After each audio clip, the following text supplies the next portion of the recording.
Hello everyone, so today we are here with a one shot video of electrostat. सारा का सारा chapter अपने लोग इस एक पर्टिकुलर वीडियो में कवर करने की पूरी कोशिश करेंगे। अगर इन केस नहीं हो पाता है तो कोई बात नहीं, कल करने की कोशिश कर लेंगे, बट आज जितना मैक्सिमम हो सकेगा सारा का सारा कवर अप करने की पूरी कोशिश करेंगे। तो लेट अस सी इलेक्ट्रोस्टैटिक्स का मतलब क्या है। पहले तो इलेक्ट्रो वर्ड इलेक्ट्रिसिटी से डिफाइन हो रहा है ना, और स्टैटिक्स का मतलब यहाँ पर है कि एनीथिंग एट रेस्ट। यहाँ पर हम इलेक्ट्रिक चार्ज की बात करेंगे, और चार्ज एट रेस्ट की बात करेंगे। इलेक्ट्रोस्टैटिक्स जो आपका कंप्लीट यूनिट है उसमें अपने लोगों ने जो बात करनी है चार्जेस एट रेस्ट की बात करनी है। चार्जेस एट रेस्ट क्या करते हैं, तो सिंपल भाषा में आपको मैं पहले ही बता दूं, चार्जेस एट रेस्ट क्या करते हैं, they only produces electric field. ये इलेक्ट्रिक फील्ड प्रोड्यूस करते हैं जब भी रेस्ट पर होंगे। Charge at rest produce only and only electric field, nothing else. But यार अगर हम इस यूनिवर्स में हैं तो इस यूनिवर्स में हम अर्थ पर हैं, और इस अर्थ पे अगर किसी भी चीज़ को हम देखें वो मैटर की बनी हुई है। Matters are made up of some certain atoms. हम एटम की बात करें तो एटम्स आर इलेक्ट्रिकली न्यूट्रल। कोई भी बॉडी देखो वो काहे की बनी होती है, एटम्स की बनी होती है, और एटम्स आर इलेक्ट्रिकली न्यूट्रल। तो भाई न्यूट्रल चीज़ का चार्ज तो क्या हुआ, जीरो। हम चार्ज एट रेस्ट की बात करने वाले हैं, और एटम्स इलेक्ट्रिकली न्यूट्रल होते हैं। तो किसी भी बॉडी के ऊपर चार्ज आया तो आया कैसे, कोई ना कोई तरीका आया होगा जिससे कि एक पर्टिकुलर बॉडी को हम चार्ज कर सकें। तो बेसिकली अगर किसी बॉडी के ऊपर चार्ज है तो उसका रीज़न है कि हमने इसको चार्ज करा है, ठीक है। तो there are various methods of charging. तो मेथड्स ऑफ चार्जिंग में अगर हम बात करें, मेथड्स ऑफ चार्जिंग की अगर हम बात करें तो देयर आर 3 डिफरेंट वेज। भाई मैं बहुत सारे टॉपिक छोटे जो होंगे वो मिस करता रहूँगा, बट मेन जो आपके कंसेप्ट होंगे उनके साथ ही मैं डील करूँगा। ये मत समझना सर ये बताना भूल गया, वो बताना भूल गया। तो मैं छोटे कंसेप्ट्स और फैक्ट्स हो सकता है मैं मिस कर जाऊँ, क्योंकि मैं वन शॉट वीडियो की बात कर रहा हूँ। इसमें 1.5 या 2 घंटे के अंदर ये कंप्लीट यूनिट को रिवाइज करने की पूरी मेरी कोशिश रहेगी। मैथड्स ऑफ चार्जिंग में जो आपका पहला मेथड है, तो वह पहला मेथड आपका है फ्रिक्शन। इस फ्रिक्शन मेथड से हम क्या करेंगे, किसी भी पर्टिकुलर बॉडी को चार्ज कर सकते हैं, न्यूट्रल बॉडी को। तो let us talk about 2 bodies. ये 2 बॉडी की हम बात करते हैं, एक बॉडी ए और एक बॉडी है आपके पास बी, ठीक है। ए और बी बॉडीज़ आपके पास 2 बॉडीज़। अब यहाँ पर एक बॉडी के पास है 5 इलेक्ट्रॉन और एक के पास है 5 प्रोटॉन। उसी बॉडी की बात कर रहा हूँ मैं, उसी बॉडी के पास 5 इलेक्ट्रॉन्स हैं, 5 प्रोटॉन्स हैं। दूसरी बॉडी के पास मान लेता हूँ 7 इलेक्ट्रॉन है और 7 प्रोटॉन है, कोई दिक्कत, ठीक है। 7 इलेक्ट्रॉन है, 7 प्रोटॉन है, दोनों की दोनों अगर हम देखें तो दे आर इलेक्ट्रिकली न्यूट्रल। हाँ है ना, ये इलेक्ट्रिकली न्यूट्रल है। बट अगर हमें इनको चार्ज करना है वो भी बाय मेथड ऑफ फ्रिक्शन, तो हमें एक पर्टिकुलर यहाँ पर चीज़ के बारे में पता होना चाहिए, that is work function. Work function नाम का जो टॉपिक है ये आपका आएगा 7th यूनिट में, that is dual nature of matter and radiation. क्या होता है वर्क फंक्शन, तो work function is basically the amount of work done in which through which we basically eject an electron from its metal surface. हम एक particular electron को completely eject करवा सकते हैं अगर हम एक सर्टेन अमाउंट ऑफ एनर्जी उसको प्रोवाइड करवा दें। सर्टेन अमाउंट ऑफ एनर्जी क्या होती है, वहाँ पर वो वर्क फंक्शन के बराबर होती है। हाँ, आप लोगों ने ये भी सुना होगा भाई, शेल में से एक पर्टिकुलर शेल में से अगर इलेक्ट्रॉन को निकालना है तो उस एनर्जी का आप लोगों ने नाम सुना होगा आयनाइजेशन एनर्जी, बट वो शेल से ही निकालेगी और फ्री सरफेस पे पहुंचा देगी। बट यहाँ हम बात कर रहे हैं कंप्लीटली एटम में से निकाल दो, उसके सरफेस पे छोड़ो, कंप्लीटली उसमें से इजेक्ट करवा दे, तो उसके लिए जो एनर्जी चाहिए वो होती है वर्क फंक्शन। तो बॉडी ए के पास वर्क फंक्शन मान के चलो W1 है, और बॉडी बी के पास वर्क फंक्शन मान के चलो क्या है, W2 है। क्लियर है, ठीक है। तो एक के पास वर्क फंक्शन W1, दूसरे के पास वर्क फंक्शन कितना है, W2, ठीक। अब आगे देखो भाई, मान लेते हैं भाई W1 वर्क फंक्शन ज़्यादा है किससे, W2 से, मान लिया। दैट इज इसका अगर मैं मान लेता हूँ 3 इलेक्ट्रॉन वोल्ट है, तो इसका अपने पास कितना है, 2 इलेक्ट्रॉन वोल्ट है, ठीक है। By method of friction body charge कैसे होगी सर, तो देखिए अगर मैं दोनों हाथों को रब करना शुरू करता हूँ तो ऑटोमेटिकली एक हीट का इजेक्शन होना शुरू हो जाएगा। Same is the case here with these 2 bodies. दोनों बॉडीज़ को अगर मैं रब करना शुरू कर दूंगा तो ऑटोमेटिकली वो जो हीट है आपकी वो बढ़ना शुरू हो जाएगी। इनिशियली इनके पास किसी भी तरह की एनर्जी नहीं थी, बट जैसे हमने इनको रब करना शुरू करा जो हीट एनर्जी है वो 0 से बढ़ना शुरू हो गई। 0 से बड़ी 0.5 तक गई, 0.9 तक गई, फिर 1 तक गई, 1.5 तक गई। तो पहले किसकी कंडीशंस को मीट करेगी, बॉडी ए या बॉडी बी? बताओ, बॉडी ए या बॉडी बी? बॉडी बी, ठीक है। बॉडी बी की कंडीशंस को पहले मीट कर जाएगी। अब जब बॉडी बी की कंडीशंस को अगर पहले मीट कर गई तो ऑटोमेटिकली इसका इलेक्ट्रॉन निकल जाएगा इसके मेटल सरफेस में से। इलेक्ट्रॉन जैसे इसके मेटल सरफेस में से निकलेगा वो कहीं ना कहीं तो जाएगा, है ना। इलेक्ट्रॉन के किसी तरह के कोई विंग्स नहीं लगे होते, कोई पर नहीं लगे होते कि वो उड़ के कहीं और चला जाए। जिस पर्टिकुलर बॉडी के साथ मैं कांटेक्ट में रख रहा था, जैसे ये दो बॉडीज हैं ए और बी, इनको मैंने आपस में रब करना शुरू करा। ये बॉडी ए है, ये बॉडी बी है, इनको रब करना शुरू करा, ठीक है। इसका इलेक्ट्रॉन, बी का इलेक्ट्रॉन उड़ के नहीं जाएगा इसके ऊपर, फ्लो ही करेगा। और जब फ्लो करेगा तो इनको आपस में कांटेक्ट में होना बहुत ज़रूरी है। फ्लो ही करेगा, charges always flow, they never fly from one particular point two another, कभी उड़ नहीं सकती। तो ए और बी का कांटेक्ट में होना बहुत ज़रूरी है। जैसे वो कांटेक्ट में होंगे तो चार्ज इस सरफेस को छोड़ के दूसरे सरफेस पे जाके ठहर जाएगा। बी सरफेस को छोड़ेगा और ए पे जाके ठहर जाएगा। तो इसने एक इलेक्ट्रॉन छोड़ दिया और उसने एक इलेक्ट्रॉन ले लिया, ठीक। तो यहाँ पर क्या हुआ, बी बॉडी ने एक इलेक्ट्रॉन छोड़ने का मतलब है 6 इलेक्ट्रॉन हो गए। और प्रोटॉन तो कभी नहीं जाते कहीं पर भी। जो चार्ज बॉडी के ऊपर आएगा वो आएगा सिर्फ और सिर्फ इलेक्ट्रॉन्स की वजह से। प्रोटॉन का इसमें रोल होता है, वो चार्ज प्रोवाइड करवाएगा। बट अगर हम बात करें कि एक पर्टिकुलर बॉडी के ऊपर चार्जिंग किसकी वजह से होती है, तो that is basically due to transferring of electrons from one body to another, never proton transfer. Protons never transfer from one body to another. आपके इलेक्ट्रॉन्स ही ट्रांसफर होंगे। तो एक इलेक्ट्रॉन यहाँ से निकला और पीछे रहेगा 6 इलेक्ट्रॉन्स, और दूसरी बॉडी के ऊपर आपके अब 6 इलेक्ट्रॉन्स हो जाएंगे। बट प्रोटॉन कितने हैं, 5, ठीक। अब देखिए भाई, बात करते हैं इस बॉडी के चार्ज की कितना चार्ज है और इस बॉडी के चार्ज की इसके ऊपर कितना चार्ज है। अगर इसकी बात करें तो इसके ऊपर इस समय चार्ज है कितना, 5 प्रोटॉन्स 5 इलेक्ट्रॉन्स को आपस में न्यूट्रलाइज कर रहे होंगे। एक इलेक्ट्रॉन क्या कर रहा होगा, यहाँ पर चार्ज प्रोवाइड करवाएगा। दैट इज हम क्या लिख सकते हैं, माइनस का ई। अगर 2 इलेक्ट्रॉन आ जाते हैं इधर तो माइनस का 2e। ई क्या है यहाँ पर, ई की वैल्यू कितनी है, 1.6 × 10⁻⁻19 coulombs. This is the value of e. ये ई की बात कर रहे हैं। ई क्या है, 1.6 × 10⁻⁻19 कूलम्स, ये ई की वैल्यू है, ठीक। सिमिलरली अगर हम इसकी बात करें तो क्यूबी चार्ज की, तो क्यूबी यहाँ पर कितना है, 2 times of electron. E electron नहीं है, ये ई है। ई किसको रिप्रेजेंट कर रहा है, इसको। ई पर्टिकुलर 1.6 × 10⁻⁻19 कूलम्स को रिप्रेजेंट करता है। अगर मैं ई के ऊपर नेगेटिव लगा दूं, that represents electron, that represents simply what, your electron. अगर एक इलेक्ट्रॉन इसको छोड़ के चला गया है तो सिंपली 6 इलेक्ट्रॉन 6 प्रोटॉन को बैलेंस कर देंगे।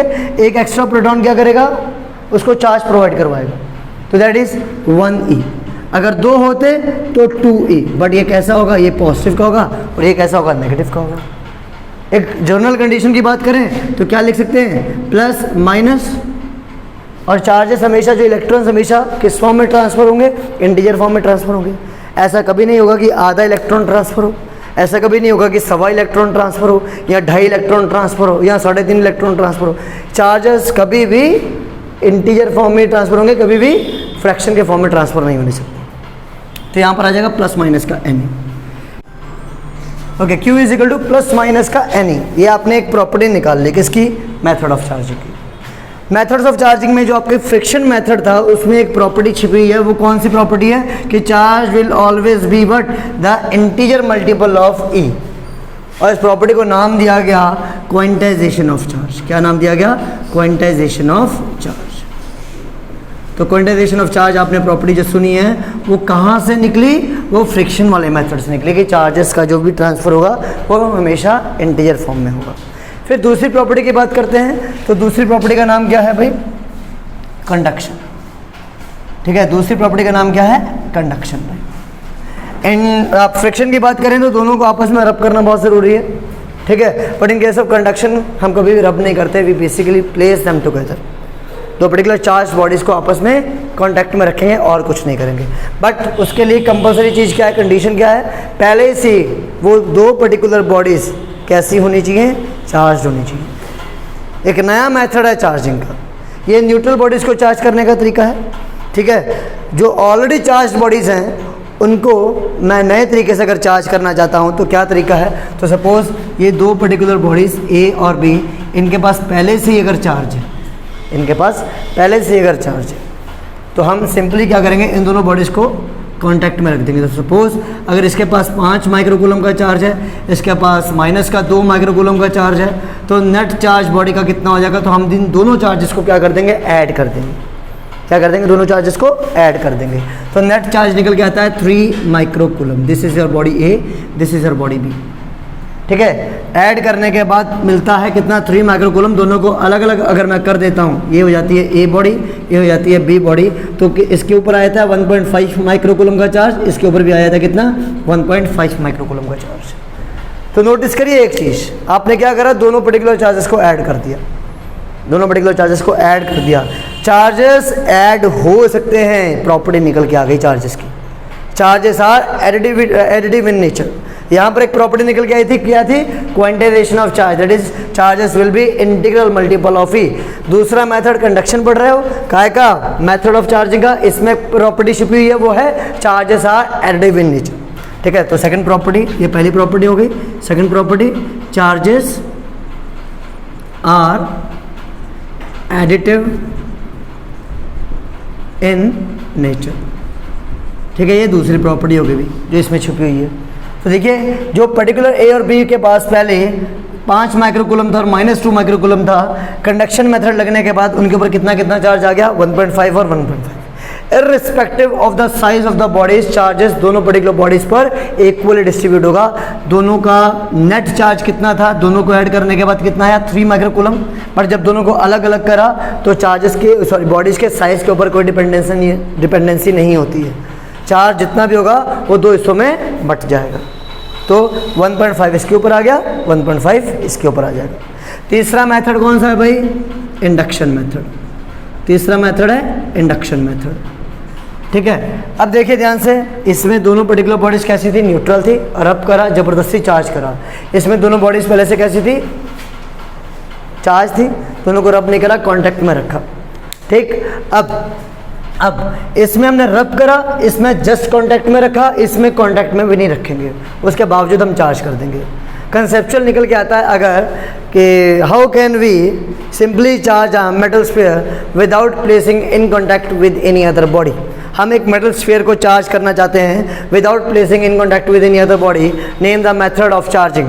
तो भाई अगर 4-5 ऑप्शंस गिवन होंगे तो उनमें से आपने कौन सा मेथड चूज करना है, by method of induction. Induction method से ही आप क्या कर सकते हो, किसी भी मेटल स्फीयर को, मेटल वर्ड यूज़ होना चाहिए, इंसुलेटिंग मटेरियल को आप चार्ज नहीं कर सकते, ज़बरदस्ती आप उसके ऊपर चार्ज ड्रॉप कर सकते हो। अगर आप सोचो एक मेटल स्फीयर को एक इंसुलेटिंग बॉडी के साथ मैं रब करना शुरू कर दूं और इंसुलेटर आपका चार्ज हो जाएगा, तो this is not the way.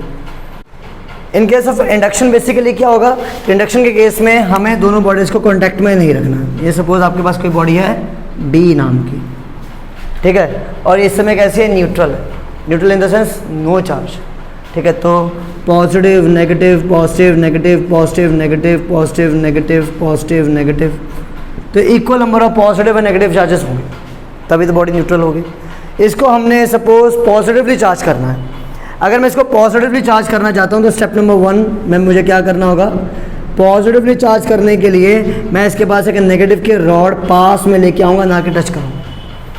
Negative के रॉड इसके पास में लेके आऊँगा, तो होगा क्या, पॉजिटिव का चार्ज इधर की तरफ अट्रैक्ट हो जाएगा और नेगेटिव का चार्ज रिपेल हो जाएगा। ठीक, अब मुझे क्या करना है, मुझे नेगेटिव चार्ज को हटाना है। अब अगर मैं नेगेटिव चार्ज को हटाना चाहता हूँ तो मैं सिंपली इसको डिस्ट्रॉय कर दूँ, यहाँ तो इसको मैं डिस्ट्रॉय कर दूँ, यहाँ ट्रांसफ़र कर दूँ। बट यार हमने कंजर्वेशन के कुछ लॉस पढ़े थे 11th क्लास में, momentum conservation, angular momentum conservation, mass energy conservation, charge conservation, matter conservation, कुछ सुना था आप लोगों ने। तो भाई चार्ज का कंजर्वेशन यहाँ पर होगा। तो जो प्रॉपर्टी नंबर 3 है आपके इंडक्शन वाले में छुपी है, वो ये है, charges can neither be created nor be destroyed. तो हम इस नेगेटिव चार्ज को डिस्ट्रॉय तो नहीं कर सकते, तो हम क्या करेंगे, इसको ट्रांसफ़र ही करेंगे, कोई ले ले, कोई दूसरी बॉडी आके ले ले। अब दूसरी बॉडी हमारे पास कौन सी है जो हर पर्टिकुलर चार्ज को रिसीव करने के लिए तैयार रहती है, वो है अर्थ। तो हम इस पर्टिकुलर नेगेटिव चार्ज को क्या करने की कोशिश करेंगे, अर्थ करने की कोशिश करते हैं। ठीक है। तो पॉजिटिव चार्ज इधर का इधर टिका हुआ है और इस नेगेटिव चार्ज को हम क्या कर देते हैं, अर्थ कर देते हैं। अब अर्थिंग के तरीके देख लो भाई, दो तरीके होते हैं अर्थिंग के भी, दो तरीके हैं यहाँ पर, ठीक है। अब सपोज ये पॉजिटिव चार्ज है, मैं इसको अर्थ करता हूँ, और सपोज अगर ये नेगेटिव चार्ज है मैं इसको अर्थ कर देता हूँ, ठीक। तो भाई फ्लो कौन सा करता है चार्ज, हमेशा नेगेटिव चार्ज फ्लो करता है, ठीक है। तो यहाँ पर ये नेगेटिव चार्ज इधर की तरफ फ्लो कर जाएगा, इसको जाना है, नेगेटिव चार्ज हमेशा फ्लो करता है, अगर उसको भी न्यूट्रल होना है तो वो अर्थ में चला जाएगा। और अगर पॉजिटिव चार्ज को न्यूट्रल होना है, कहने का मतलब है इस नेगेटिव चार्ज को हटाओ, मतलब न्यूट्रल करो, हटाने का मतलब न्यूट्रल करो, तो नेगेटिव चार्ज तो फ्लो हो सकता है, वो अर्थ में चला जाएगा।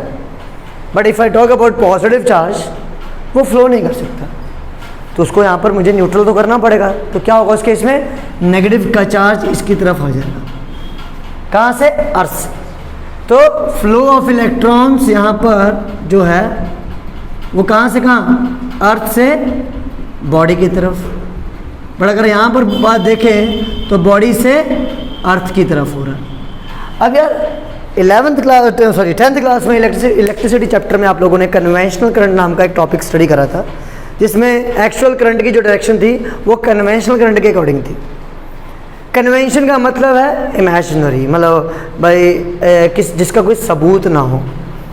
रदरफोर्ड ने एक्सपेरिमेंट करा होगा उस समय, है ना, तो नंबर ऑफ चार्ज पार्टिकल्स उसकी पर्टिकुलर ट्यूब में से निकले और प्रेजेंट इलेक्ट्रिक फील्ड या आपकी मैग्नेटिक फील्ड में वो चार्ज पार्टिकल्स गए, तो कुछ डिफ्लेक्ट हो गए राइट हैंड साइड, कुछ डिफ्लेक्ट हो गए लेफ्ट हैंड साइड, और कुछ सीधे निकल गए। कुछ ऐसा एक्सपेरिमेंट आप लोगों ने शायद केमिस्ट्री में सुना है और आगे जाके फिजिक्स में भी सुनोगे। तो उस समय रदरफोर्ड का मन हो गया, किसी जैसे चैडविक ने भी कुछ डिस्कवर करा था अगर आपको याद हो, ठीक है, जे थॉमसन ने कुछ डिस्कवर करा था अगर आपको याद हो। तो ये जो आपके इलेक्ट्रॉन का नेगेटिव चार्ज और प्रोटॉन का पॉजिटिव चार्ज, ये बाय कन्वेंशन ले लिया।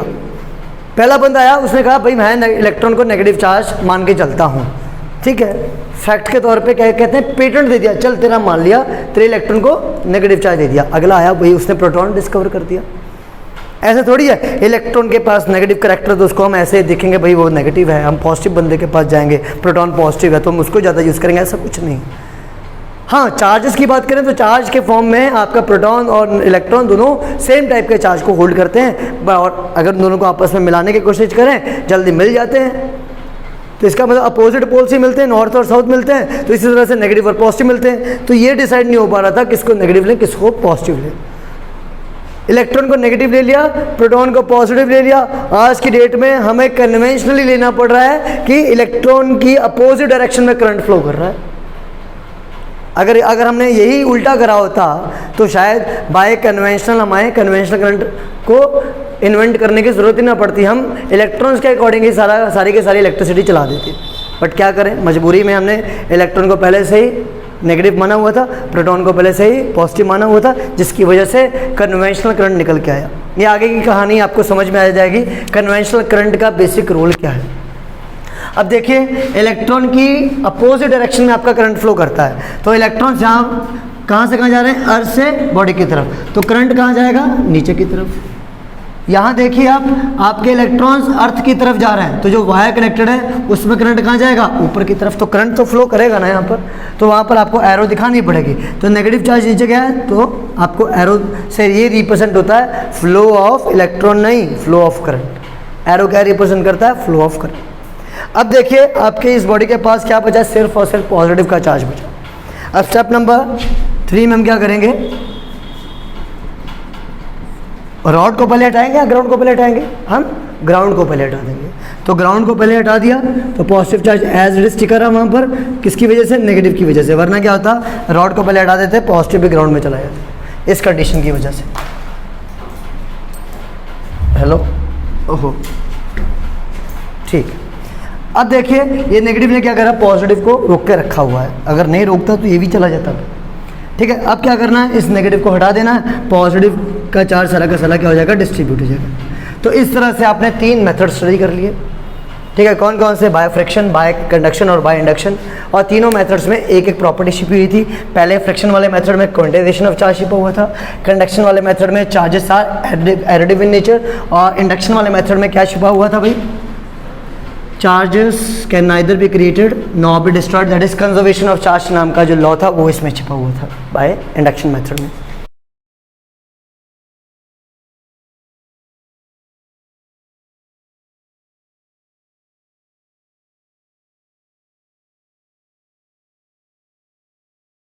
चार्जेस एट रेस्ट क्या करते हैं, इलेक्ट्रिक फील्ड प्रोड्यूस करते हैं। But if we define charge, अगर हम चार्ज को डिफाइन करें तो चार्ज क्या है, चार्ज प्रॉपर्टी है, किसकी प्रॉपर्टी है, मैटर की प्रॉपर्टी। क्या करता है वो, आइदर एक्सपीरियंस करता है फोर्स को या प्रोड्यूस करता है फोर्स को। कौन से फोर्स को, इलेक्ट्रोमैग्नेटिक फोर्स को, ना कि इलेक्ट्रोस्टैटिक फोर्स को बोलूँगा मैं, इलेक्ट्रोमैग्नेटिक फोर्स को। क्योंकि चार्ज अगर रेस्ट पर है तो इलेक्ट्रोस्टैटिक फोर्स एक्सपीरियंस करता है, और चार्ज अगर मोशन में है तो मैग्नेटिक फील्ड प्रोड्यूस होती है, जिसकी वजह से मैग्नेटिक फोर्स भी लग सकता है। तो चार्जेस के पास प्रॉपर्टी होती है इलेक्ट्रोमैग्नेटिक फोर्स को एक्सपीरियंस करने की या इलेक्ट्रोमैग्नेटिक फोर्स को प्रोड्यूस करने की। ठीक है, तो हम अभी इलेक्ट्रोस्टैटिक्स चैप्टर में हैं, तो चार्जेस एट रेस्ट की बात करेंगे बस, और उससे भी पहले हम चार्ज की बात करेंगे, उससे भी पहले हम चार्ज की बात करेंगे। तो it is basically what, intrinsic property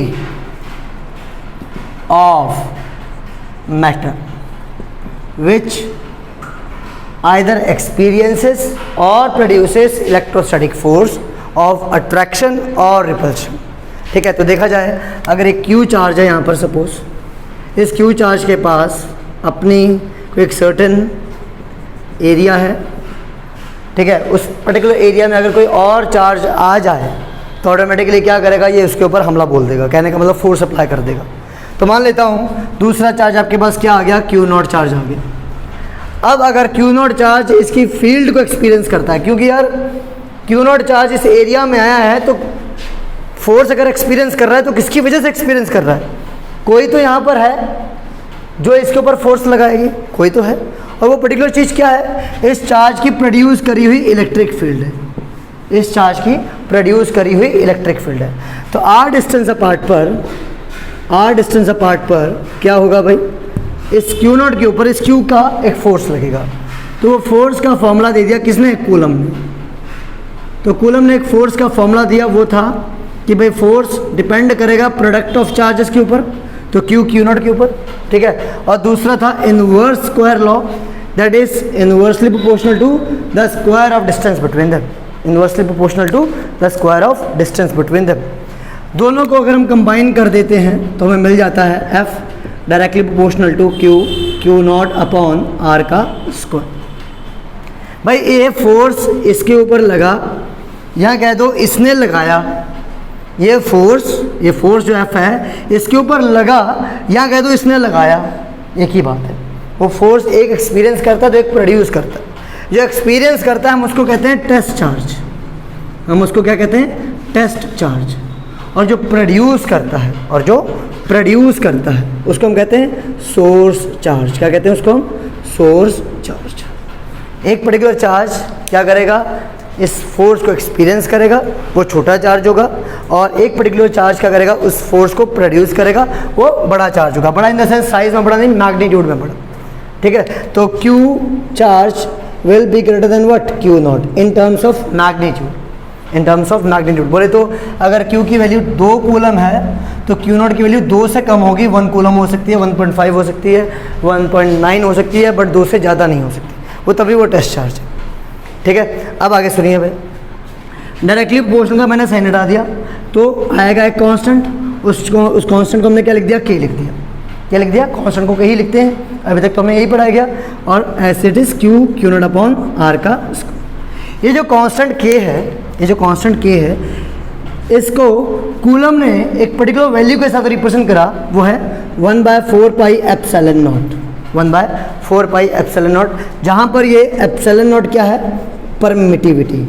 क्या है ये epsilon naught, permittivity of a free space, permittivity of a free space, ठीक है। के क्या है यहाँ पर, 1/4 पाई एप्सिलॉन नॉट, जहाँ पर एप्सिलॉन नॉट क्या है, permittivity of a free space. ये आपको मैं समझाता हूँ इसका क्या मतलब है, परमिटिविटी का क्या मतलब है, ठीक है। अब इसकी वैल्यू सुन लो, क्या होती है, 9 × 10⁻⁹। क्या है 9 × 10⁹ और इसका यूनिट क्या है newton metre square per coulomb square, newton metre square per coulomb square. ठीक है, परमिटिविटी जो आपके एप्सिलॉन नॉट है उसकी अगर आपको वैल्यू बता दूं तो होती है 8.854 × 10⁻12। ठीक है, परमिटिविटी है। इसका यूनिट इसका उल्टा होता है, देखो के का जो भी यूनिट होगा उसका एप्सिलॉन नॉट उल्टा होगा, तो क्या लिख सकते हो कूलम स्क्वायर पर न्यूटन पर मीटर स्क्वायर। परमिटिविटी का रोल क्या है, अब देखिए मैं क्या कहने की कोशिश कर रहा था यहाँ पर कि अगर क्यू नॉट चार्ज यहाँ पर किसी फोर्स को एक्सपीरियंस कर रहा है तो उसका रीज़न है कि क्यू कुछ चीज़ को प्रोड्यूस कर रहा होगा और उस चीज़ को क्यू नॉट एक्सपीरियंस कर रहा होगा जिसकी वजह से फोर्स लगा। तो वो क्या चीज़ है जो क्यू प्रोड्यूस कर रहा था, वो थी इलेक्ट्रिक फील्ड। क्या थी वो? Electric field. ठीक है, क्यू ने एक इलेक्ट्रिक फील्ड प्रोड्यूस करी। ठीक है, क्यू ने एक इलेक्ट्रिक फील्ड प्रोड्यूस करी, उस इलेक्ट्रिक फील्ड की प्रेजेंस में क्यू नॉट चार्ज आ गया, क्यू नॉट चार्ज आ गया। अब क्यू नॉट चार्ज जब उस इलेक्ट्रिक फील्ड की प्रेजेंस में आया तो वो पर्टिकुलर इलेक्ट्रिक फील्ड लाइन ने जो पाथ कवर करा उस कंप्लीट पाथ पे सिर्फ और सिर्फ क्या है एयर है। क्या है? सिर्फ और सिर्फ एयर है। बट इन केस कोई और मीडियम हो जाता, एयर को छोड़ के कोई और मीडियम होता, सपोज मैं यहाँ पे मार्कर रख देता हूँ, एक इंसुलेटिंग मटेरियल है। क्या ये? Insulating material. इन केस ये इलेक्ट्रिक फील्ड के लिए तो ये एक तरह से क्या है, एक ऑब्स्ट्रक्शन है। हम क्या है? एक तरह से ये ऑब्स्ट्रक्शन है। हाँ भाई, अगर एक कंडक्टिंग मटेरियल होता तो इलेक्ट्रिक फील्ड को कोई ज़्यादा दिक्कत नहीं होती, बट यहाँ पर क्या है, ये एक इंसुलेटिंग मटेरियल है, तो इलेक्ट्रिक फील्ड क्या करेगी? पाथ को फॉलो करेगी। पाथ उसको जहाँ से दिखेगा वो उधर से फॉलो करती हुई जाएगी। तो क्या होगा, इलेक्ट्रिक फील्ड सामने आई, फिर उसको रास्ता दिखेगा मार्कर के ऊपर से, तो वो मार्कर से ऊपर से चलते हुए फिर सामने जाएगी। तो जो इलेक्ट्रिक फील्ड की स्ट्रेंथ है वो धीरे धीरे कम होती रहती है जितना वो डिस्टेंस ट्रैवल करे। भाई आप ही देख लो, आप चल के जाओगे तो आपका अपना स्टेमिना कम हो जाएगा। Same is the case with electric field. Electric field जैसे जैसे चलती है, जैसे उसका आर बढ़ता है वैसे वैसे उसकी स्ट्रेंथ भी कम हो जाएगी। मार्कर के रखने की वजह से क्या हुआ, उसको एक एक्स्ट्रा डिस्टेंस चलना पड़ा। वो एक्स्ट्रा डिस्टेंस क्या था, मार्कर के ऊपर चढ़े, फिर मार्कर के ऊपर चले, फिर मार्कर से नीचे उतरे, फिर सरफेस के ऊपर फ्लो हुई इलेक्ट्रिक फील्ड। डिस्टेंस बढ़ा, इलेक्ट्रिक फील्ड का स्ट्रेंथ बढ़ी। तो पहले जो पोजीशन चार्ज क्यू नॉट एक अलग इलेक्ट्रिक फील्ड को एक्सपीरियंस कर रहा था विदाउट द मार्कर, अब वही इलेक्ट्रिक फील्ड आपकी क्या हो गई होगी, मान लो ई डैश। तो ई डैश की जो वैल्यू है वो बड़ी होगी या कम हो गई होगी? कम हो गई होगी। किसकी वजह से? मेरे इस मार्कर के रखने की वजह से। ये क्या है, ये मीडियम की परमिटिविटी को रिप्रेजेंट करता है। जैसे रेजिस्टेंस क्या करता है, ऑब्स्ट्रक्ट करता है किसको, करंट के फ्लो को। परमिटिविटी क्या करती है, रिस्ट्रिक्ट करती है इलेक्ट्रिक फील्ड के फ्लो को। सिंपल सी कहानी से ये समझिए यहाँ पर। ठीक है, अब जो एयर है, एयर की परमिटिविटी सबसे कम होती है, जो क्या है 8.854 × 10⁻12। ठीक है, इन केस अगर हम एयर की जगह कोई और मीडियम ले लेते हैं सपोज, तो फोर्स का फॉर्मूला क्या बन जाता है, फोर्स का फॉर्मूला बन जाता है Fm = 1/4πε। एप्सिलॉन नॉट है परमिटिविटी ऑफ फ्री स्पेस, इसको नाम दिया जाता है एब्सोल्यूट। क्या नाम दिया जाता है, एब्सोल्यूट। ठीक है, बट जब हम मीडियम की बात करते हैं तो 1/4πε क्यू नॉट अपॉन आर का स्क्वायर बन जाएगा। एप्सिलॉन यहाँ पर सिर्फ सिंपली क्या है, परमिटिविटी ऑफ अ मीडियम। क्या है, परमिटिविटी ऑफ अ मीडियम। ठीक, अब ये आपके पास इक्वेशन नंबर बन जाती है 1। अगर मैं इसको नाम दूं F = 1/4πε q naught upon r का स्क्वायर, ये क्वेश्चन नंबर 1, और ये बन जाती है क्वेश्चन नंबर 2। अगर मैं दोनों को डिवाइड करता हूं तो मुझे मिल जाता है Fm upon F will be equal to 1/4πε epsilon naught absolute permittivity, epsilon सिर्फ परमिटिविटी ऑफ एनी मीडियम। ठीक है, 1/4πε क्यू नॉट अपॉन आर का square whole divided by 1/4πε q naught upon r का स्क्वायर। यहाँ से देखो 1/4π से 1/4π गया, क्यू नॉट से क्यू नॉट गया, आर स्क्वायर से आर स्क्वायर चला गया, तो बचता क्या है, Fm upon F will be equal to epsilon naught upon epsilon. एक फॉर्मूला जो आपको हमेशा याद रखना होगा वो ये, epsilon upon epsilon naught is equal to epsilon R. ये एप्सिलॉन आर क्या, ये होती है रिलेटिव परमिटिविटी। परमिटिविटी आपने अब 3 तरह की सुन ली, और परमिटिविटी आपने अब 3 तरह की सुन ली। कौन कौन सी भाई, एक सुनी आपने सबसे पहले कौन सी, जस्ट एब्सोल्यूट परमिटिविटी जो रिप्रेजेंट करती है किसको, एयर को। फिर आपने सुनी परमिटिविटी ऑफ एनी मीडियम जो जिसका सिंबल था एप्सिलॉन। फिर अब आप सुन रहे हो रिलेटिव परमिटिविटी जिसका सिंबल है एप्सिलॉन आर। ठीक है, अब अगर आप नोटिस करो एप्सिलॉन की जगह आप क्या लिख सकते हो, epsilon R into epsilon naught, ये भी सही है। रिलेटिव परमिटिविटी का दूसरा नाम होता है डाइलेक्ट्रिक कांस्टेंट, जो आप कैपेसिटर वाले टॉपिक में बहुत ज़्यादा स्टडी करोगे, डाइलेक्ट्रिक कांस्टेंट। ठीक है, तो देखिए ध्यान से, अब आप यहाँ पर एप्सिलॉन नॉट अपॉन एप्सिलॉन के लिए जो फॉर्मूला है वो क्या है, 1 बाय एप्सिलॉन आर। तो F M upon F will be equal to what, 1 upon epsilon r, और F M is equal to F upon epsilon r. तो ये बहुत ही इंपॉर्टेंट फॉर्मूला है, देखने में लग रहा होगा कैसा तुच्छ सा फॉर्मूला है, इसको तुम क्या याद करेंगे, बट यकीन मानिए आप इस फॉर्मूले को बहुत बार उल्टा कर देते हो। आप लिख देते हो F is equal to F M upon epsilon R, जो कि कंप्लीटली गलत हो जाता है। करना क्या है, लिखना क्या है, लिखना यही है F M will be equal to F upon epsilon R. क्या देखने को मिल रहा है, ये देखने को मिल रहा है कि आपका जब भी पर्टिकुलर फोर्स किसी मीडियम में लग रहा होगा, मतलब दो पर्टिकुलर चार्जेस के बीच में आपने कोई मीडियम भर दिया, उसके मीडियम के भरने की वजह से फोर्स की वैल्यू कितने टाइम्स कम हो जाएगी, 1 बाय एप्सिलॉन आर टाइम्स कम हो जाएगी। यहाँ से याद रखो फोर्स एफ हमेशा ज़्यादा होगा किससे, एफ एम से। कितना ज़्यादा होगा, एप्सिलॉन आर टाइम्स ज़्यादा होगा। ये रेशियो आपको ऐसे याद रखनी चाहिए कि एफ हमेशा ज़्यादा होगा किससे, एफ एम से। ठीक है, क्लियर है। तो भाई वो जो इलेक्ट्रिक फील्ड की हम बात कर रहे थे, वो पर्टिकुलर इलेक्ट्रिक फील्ड क्या कर रही है, क्यू नॉट चार्ज के ऊपर फोर्स लगा रही है, एक्सपीरियंस करवा रही है। फोर्स एक्सपीरियंस कब हो सकता है, जब एक पर्टिकुलर चार्ज दूसरे चार्ज की इलेक्ट्रिक फील्ड में चला जाए, तब हो सकता है।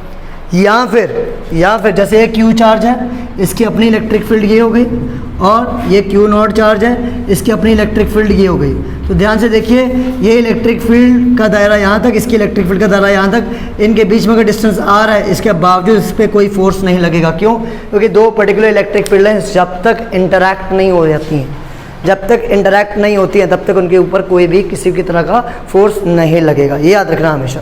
तो यहाँ पर इन दोनों के ऊपर किसी भी तरह का फोर्स नहीं लगेगा, बट इन केस अगर इनकी इलेक्ट्रिक फील्ड लाइंस इंटरैक्ट हो जाती है, जैसे ये इसकी इलेक्ट्रिक फील्ड, ये इसकी इलेक्ट्रिक फील्ड, ज़रूरी नहीं है क्यू नॉट उसकी इलेक्ट्रिक फील्ड के अंदर आए, फील्ड लाइंस का इंटरैक्शन अगर हो जाता है तब भी फोर्स लग जाएगा।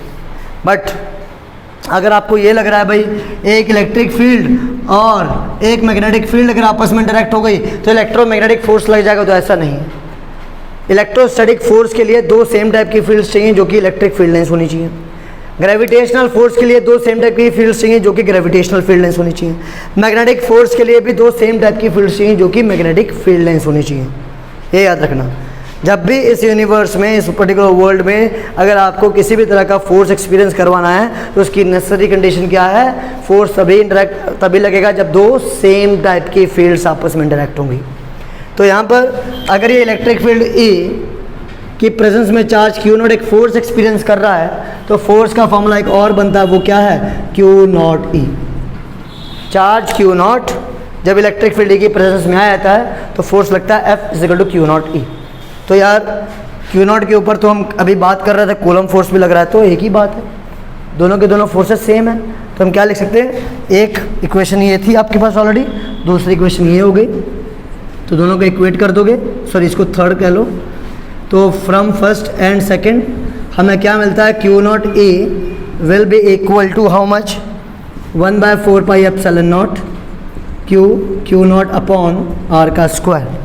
ठीक है, तो यहाँ से क्यू नॉट से क्यू नॉट गया तो क्या बचता है, E will be equal to 1/4 pi epsilon naught Q upon r का स्क्वायर। तो this will be your what, electric field. ये आपके पास क्या आ गई, इलेक्ट्रिक फील्ड आ गई। तो इलेक्ट्रिक फील्ड एक इसकी वजह से, चार्ज क्यू की वजह से, चार्ज क्यू क्या कर रहा है, आर डिस्टेंस अपार्ट पर एक इलेक्ट्रिक फील्ड को प्रोड्यूस कर रहा है। ठीक, वो पर्टिकुलर इलेक्ट्रिक फील्ड की वैल्यू कितनी होगी, आर डिस्टेंस पर 1/4 pi epsilon naught Q by R का स्क्वायर।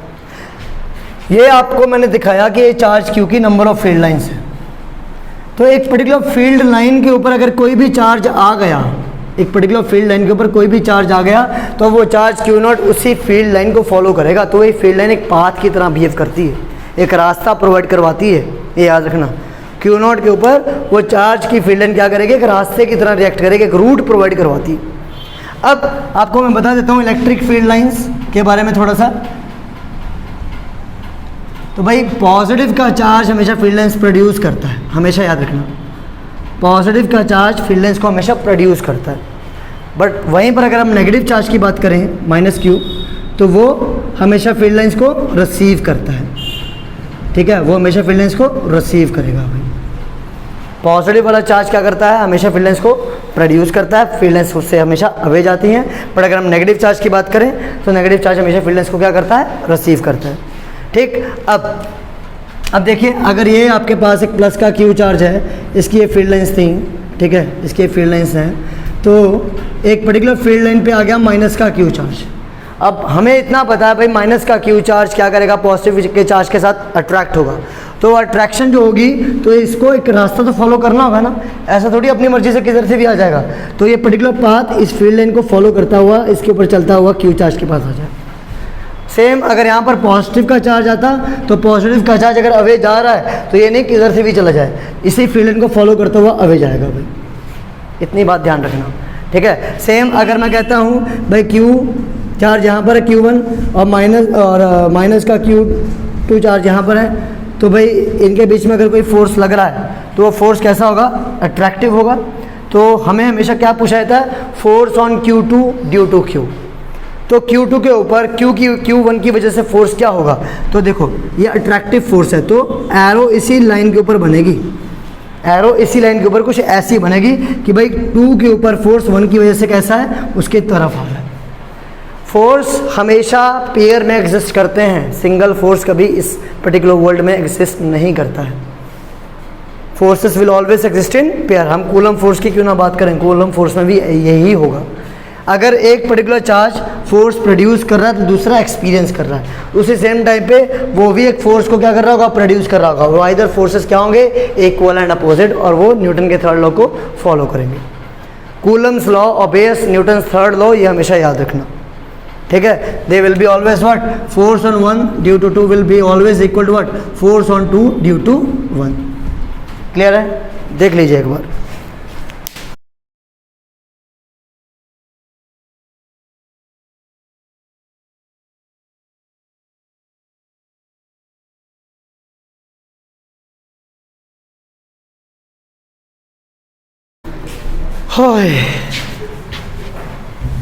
ओके, तो कुछ प्रॉपर्टीज होती हैं इलेक्ट्रिक फील्ड लाइंस की, वो खुद करना है यार, उसमें कुछ भी नहीं है ज़्यादा, कि वो इलेक्ट्रिक फील्ड लाइंस कभी इंटरसेक्ट नहीं होती हैं। Electric field lines are always perpendicular to the surface, ठीक है। और inside a particular conductor electric field lines are always zero, charge always resides on the surface of a conductor.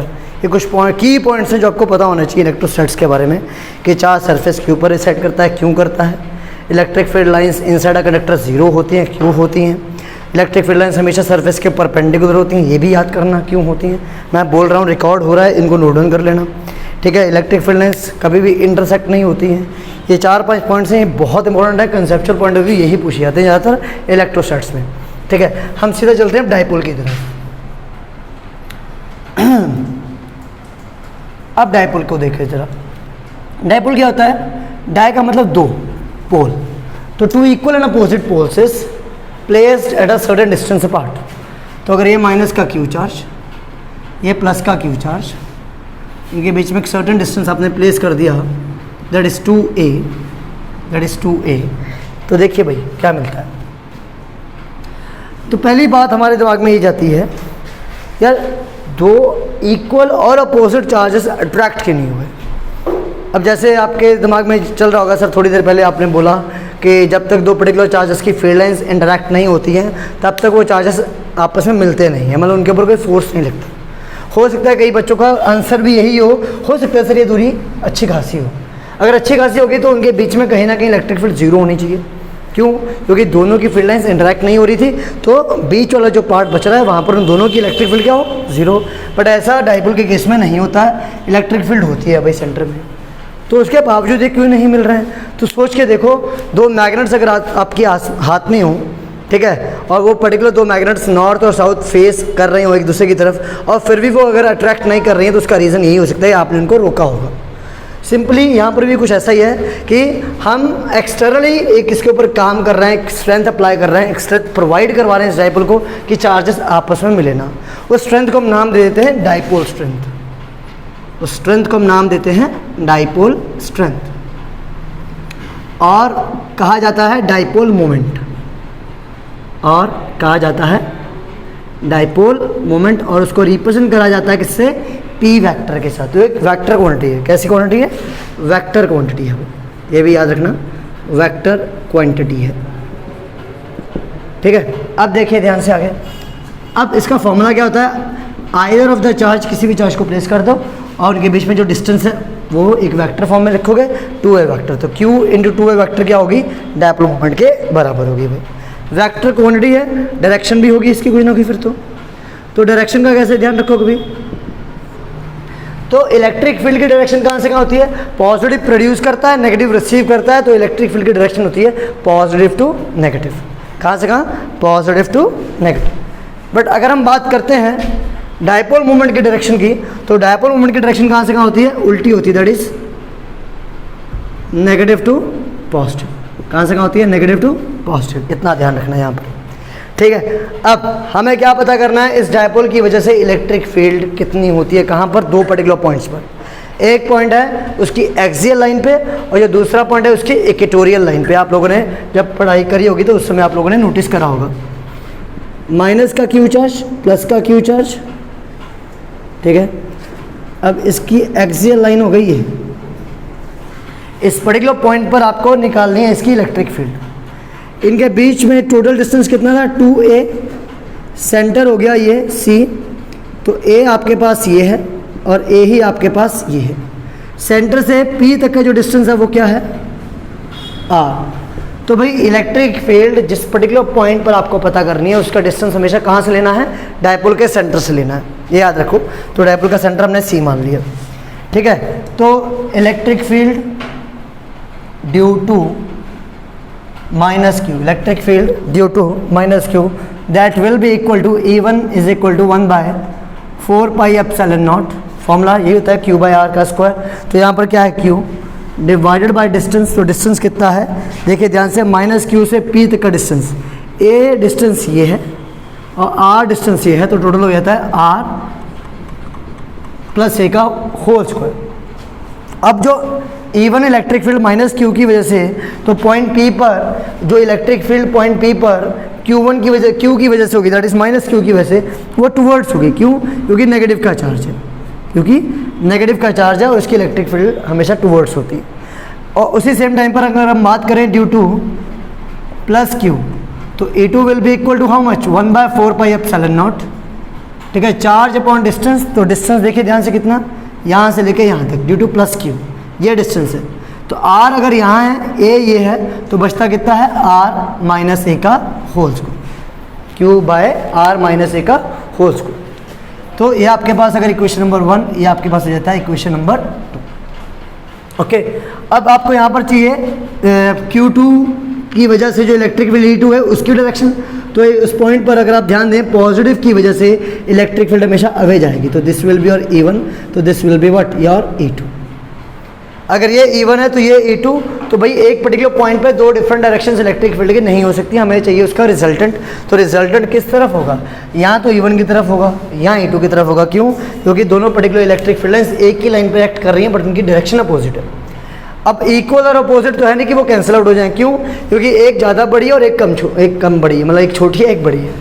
अब E1 की value के अंदर जो डिनोमिनेटर आ रहा है वो क्या है, r प्लस है, और E2 के केस में आ रहा है r माइनस है। तो ऑटोमेटिकली इसका डिनोमिनेटर छोटा है एज़ कम्पेयर टू दिस, तो E2 बड़ी होगी।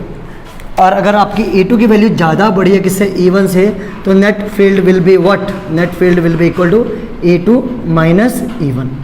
तो आपके पास मिलता है क्या, 1/4 पाई एप्सिलॉन नॉट आपका कॉमन आ गया, साथ में Q चार्ज कॉमन आ गया, ब्रैकेट में क्या बचता है, 1/r प्लस a का whole square minus 1/r minus a का होल स्क्वायर। ठीक, अब आपको यहाँ पर क्या करना है, इसमें एलसीएम लेना है। तो R square minus A square का होल स्क्वायर एलसीएम आ गया, और आर माइनस ए का होल स्क्वायर इधर बचेगा, आर प्लस ए का होल स्क्वायर इधर आएगा, और इधर आ जाता है Q by 4 pi epsilon naught. इसको कम्प्लीटली जब आप सॉल्व कर लेते हो तो आपको मिलेगा Q into 4AR divided by R square minus A square का होल स्क्वायर, ये मिलेगा। ठीक, अब इस 4AR को आप बाय पार्ट्स में अगर ओपन कर लेते हो तो मिलता है 1/4πε0 Q into 2A into 2R whole divided by R² minus A² का whole square. Q into 2A की वैल्यू क्या होगी? P के बराबर, तो 1/4πε0 P इंटू 2R, तो इसको 2PR divided by R² minus A² का होल स्क्वायर कर लेंगे। तो ये आपके पास जो इलेक्ट्रिक फील्ड आई, ये आई एक्सियल लाइन पे, ठीक है। कौन से पॉइंट पे? एक्सियल पॉइंट पे, ठीक है। एक्सियल पॉइंट का दूसरा नाम क्या होता है भाई? एक्सियल लाइन का दूसरा नाम क्या होता है? And on point. कौन सा? And on point. एक होमवर्क दे देता हूँ आपको, इक्वेटोरियल लाइन के लिए खुद ट्राई करोगे आप। इक्वेटोरियल लाइन के लिए आप खुद ट्राई करेंगे। ये मेरी तरफ से एक छोटा सा होमवर्क है जो उम्मीद करता हूँ आप लोग करोगे खुद। जैसे इक्वेटोरियल एक्सियल लाइन पे आपने निकाला, तो उसी सेम टाइप से आपने इक्वेटोरियल लाइन पे निकाल लेना। मैं आपको थोड़ा सा हिंट दे देता हूँ। ये माइनस का क्यू चार्ज, ये प्लस का क्यू चार्ज, ठीक है। ये लाइन जॉइनिंग द चार्जेस, तो ये लाइन बाइसेक्टर हो गई इसकी। ये पॉइंट पी है जहाँ पर आपको इलेक्ट्रिक फील्ड निकालनी है। माइनस क्यू और प्लस क्यू से आपने उन दोनों पॉइंट्स को जोड़ दिया, ठीक है। माइनस क्यू की वजह से जो इलेक्ट्रिक फील्ड होगी वो टूवर्ड्स आएगी, ये होगी E1, और जो प्लस क्यू है उसकी वजह से अवे चली जाएगी, that will be what? E2। E1 और E2 क्लियर हो गया। अब इनकी आपको रिजल्टेंट निकालनी होगी, वो ये है। तो भाई ये R डिस्टेंस, ये A, तो ये बन जाएगा √R² प्लस A², ये बन जाएगा √R² प्लस A²। तो सिंपली आपको ये इलेक्ट्रिक फील्ड निकालनी होगी, ठीक है। हो जाना चाहिए, बहुत आसान है। अब अगला टॉपिक देखिए भाई। डाइपोल को अपने लोग किसी भी इलेक्ट्रिक फील्ड में प्लेस कर सकते हैं। डाइपोल को किसी भी इलेक्ट्रिक फील्ड में अपने लोग प्लेस कर सकते हैं, ठीक है। तो इलेक्ट्रिक फील्ड में अगर हम प्लेस करते हैं तो कोई तो हलचल होगी उस डाइपोल के ऊपर, बिल्कुल होगी। तो we are basically going to do what? Torque on dipole when placed in electric field, when placed in electric field. तो ये आपके पास डाइपोल है भाई, ठीक है। ये आपके पास एक डाइपोल है, तो माइनस का क्यू चार्ज, प्लस का क्यू चार्ज, ठीक। अब पॉजिटिव से इलेक्ट्रिक फील्ड शुरू होती हैं, तो आप सिंपली आप चाहो तो एरो से भी रिप्रेजेंट कर सकते हो, और नेगेटिव पे जाके वो एंड हो जाती है। पॉजिटिव से शुरू हुई, नेगेटिव पे जाके वो एंड हो गई। अब अगर आपका नेगेटिव का चार्ज देखें तो नेगेटिव चार्ज क्या करेगा? पॉजिटिव की तरफ भागेगा, और जो पॉजिटिव चार्ज है वो नेगेटिव की तरफ भागेगा, ठीक है। नेगेटिव चार्ज पॉजिटिव की तरफ और पॉजिटिव चार्ज नेगेटिव की तरफ। तो इसके ऊपर लगने वाला फोर्स इधर होगा, that will B F = minus का QE, और ये वाला फोर्स होगा F = प्लस का QE। नेगेटिव चार्ज इसलिए लगाया है कि उसकी जो डायरेक्शन है उसके कंपैरिजन में अपोजिट है। चार्ज का साइन नहीं लगाते हैं कभी भी, ना इलेक्ट्रिक फील्ड के केस में, ना फोर्स के केस में। यहाँ पे जो मैंने नेगेटिव का साइन लगाया है वो सिंपली उसकी डायरेक्शन को रिप्रेजेंट कर रहा है और कुछ नहीं, ठीक है। अब देखिए आगे। अब जो डायरेक्शन है फोर्स की डायरेक्शन इसकी, ये F2 मान लो और ये F1 मान लो। फोर्सेस की डायरेक्शन देखो, है तो फोर्सेस कैसे इक्वल और साथ में साथ अपोजिट है, बट उनकी लाइन ऑफ एक्शन अलग अलग है, तो वो कैंसिल आउट नहीं होंगे। अगर वो कैंसिल आउट नहीं होंगे तो क्या करने वाले हैं? तो they are basically going to provide you what? A torque. तो वो बेसिकली क्या है? कपल फोर्सेस हैं। अब अगले कपल फोर्सेस हैं तो ये टॉर्क प्रोवाइड करवाएंगे। टॉर्क का फॉर्मूला होगा either force into perpendicular distance. अब आइदर फोर्स की अगर हम बात करें तो वो क्या है? QE इनटू परपेंडिकुलर डिस्टेंस आपके पास ये है, दैट इज योर P। क्या है ये? That is your perpendicular distance P। ये आपको निकालना है, ठीक है। तो निकालने के लिए आपने क्या करा? साइन थीटा का यूज़ करेंगे। साइन थीटा कहाँ है सर? तो देखिए ये जो डाइपोल आपने प्लेस करा है जिसका डिस्टेंस 2a है, इसका डिस्टेंस 2a है, ये इलेक्ट्रिक फील्ड के साथ कोई एंगल थीटा बना रहा है। अगर ये थीटा है तो बेटा ये भी थीटा होगा। क्यों? कॉरेस्पॉन्डिंग एंगल, क्योंकि लाइंस कैसी हैं? पैरेलल। तो ये इंटरसेक्टिंग लाइन होगी तो ये थीटा तो ये भी थीटा।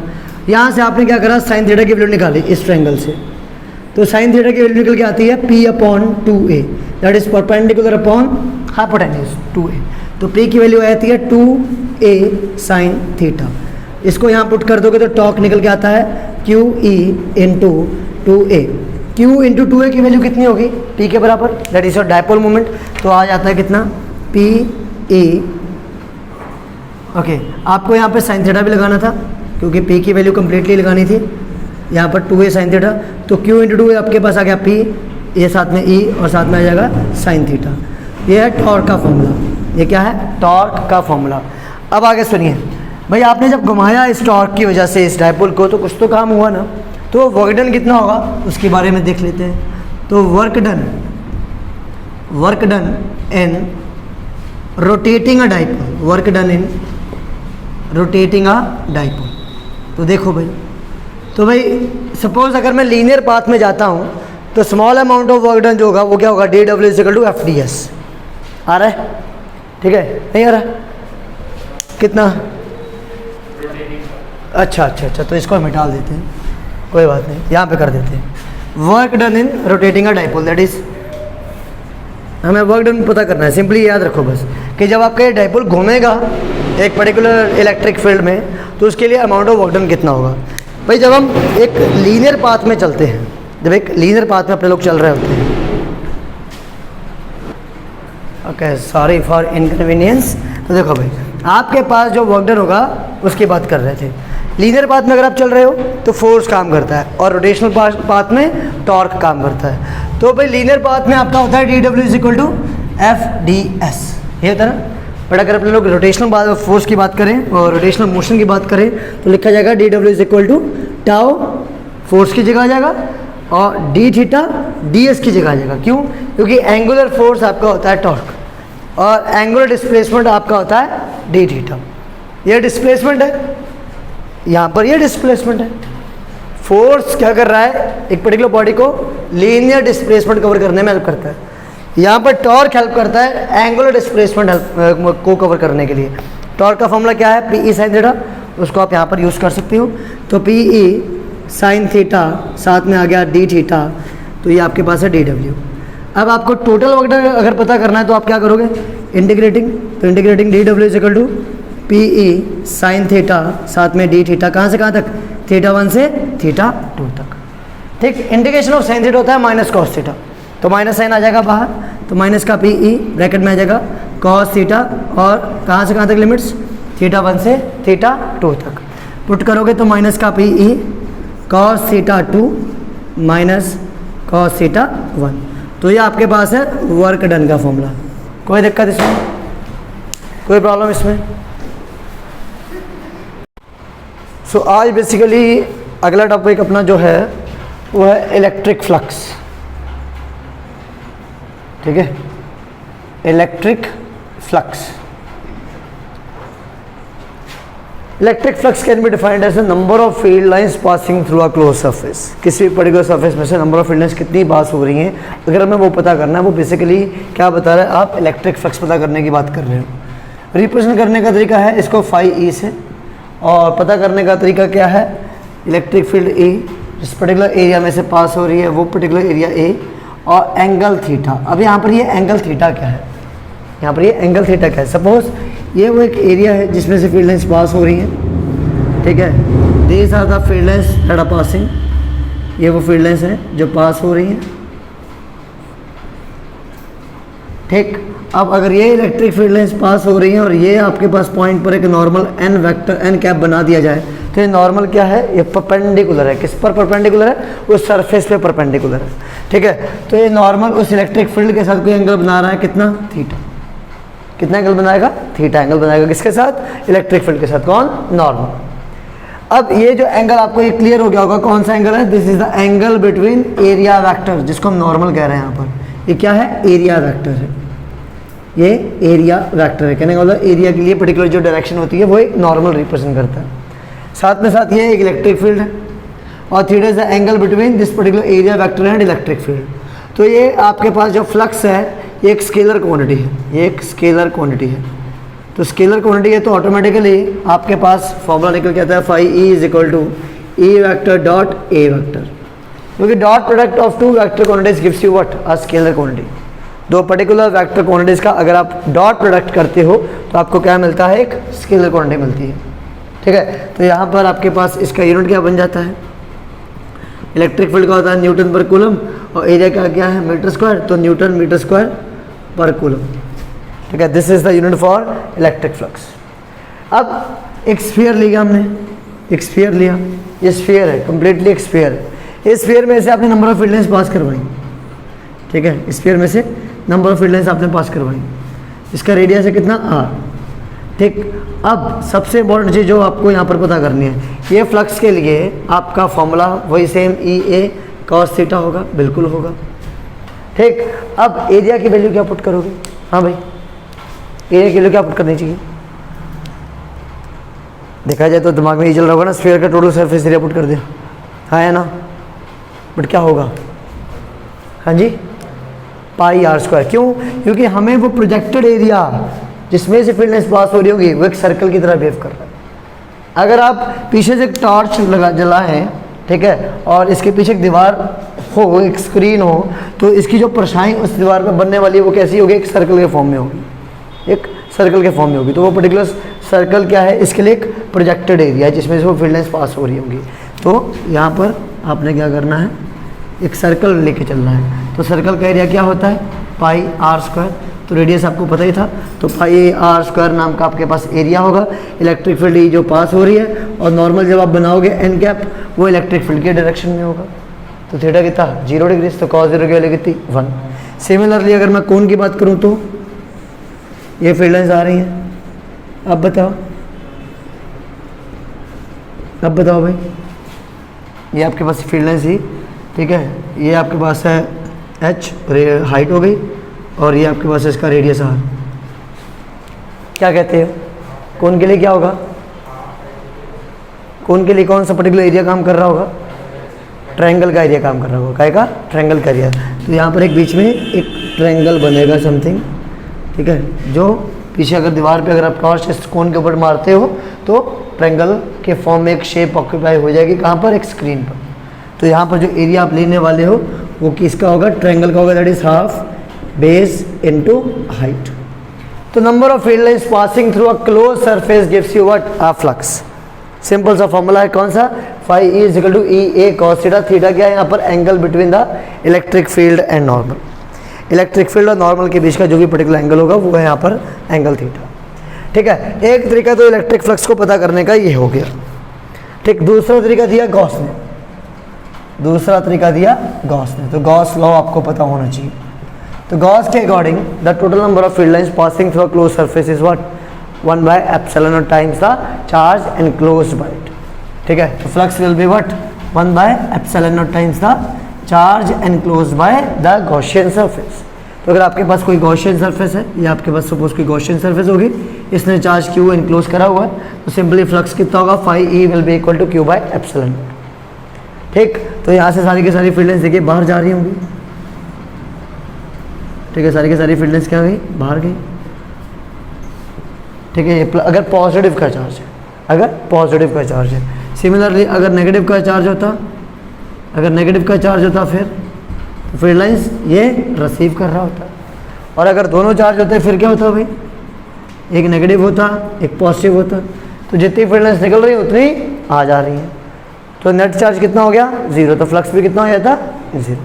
भाई मैग्नीट्यूड की बात करेंगे हमेशा, flux phi E will be equal to Q by epsilon naught, flux phi E will be equal to Q by epsilon naught, but यहाँ पर फ्लक्स फाई ई की वैल्यू कितनी हो जाएगी 0। क्यों, number of field lines entering will be equal to what, number of field lines leaving, hence the flux becomes what 0। तो भाई एक गॉसियन सरफेस के बाहर अगर चार्ज को रख दें, तो देखो क्यू चार्ज यहाँ पर रख दिया गॉसियन सरफेस के बाहर। चलो हमें थ्योरेटिकली तो समझ में आता ही है कि सर हमने एक डेफिनेशन पढ़ी है कि charge enclosed by the Gaussian surface होगा तभी फ्लक्स का ये फॉर्मूला हम लगा सकते हैं, Q by epsilon naught. But उसका मेन रीज़न क्या है, तो देखिए चार्ज को जब हम बाहर प्लेस करते हैं तो ये नंबर ऑफ फील्ड लाइंस जब प्रोड्यूस करेगा, ठीक है, नंबर ऑफ फील्ड लाइंस जब प्रोड्यूस करेगा, तो ध्यान से देखिए जितनी फील्ड लाइंस एंटर करेंगी उतनी तो निकलेंगी।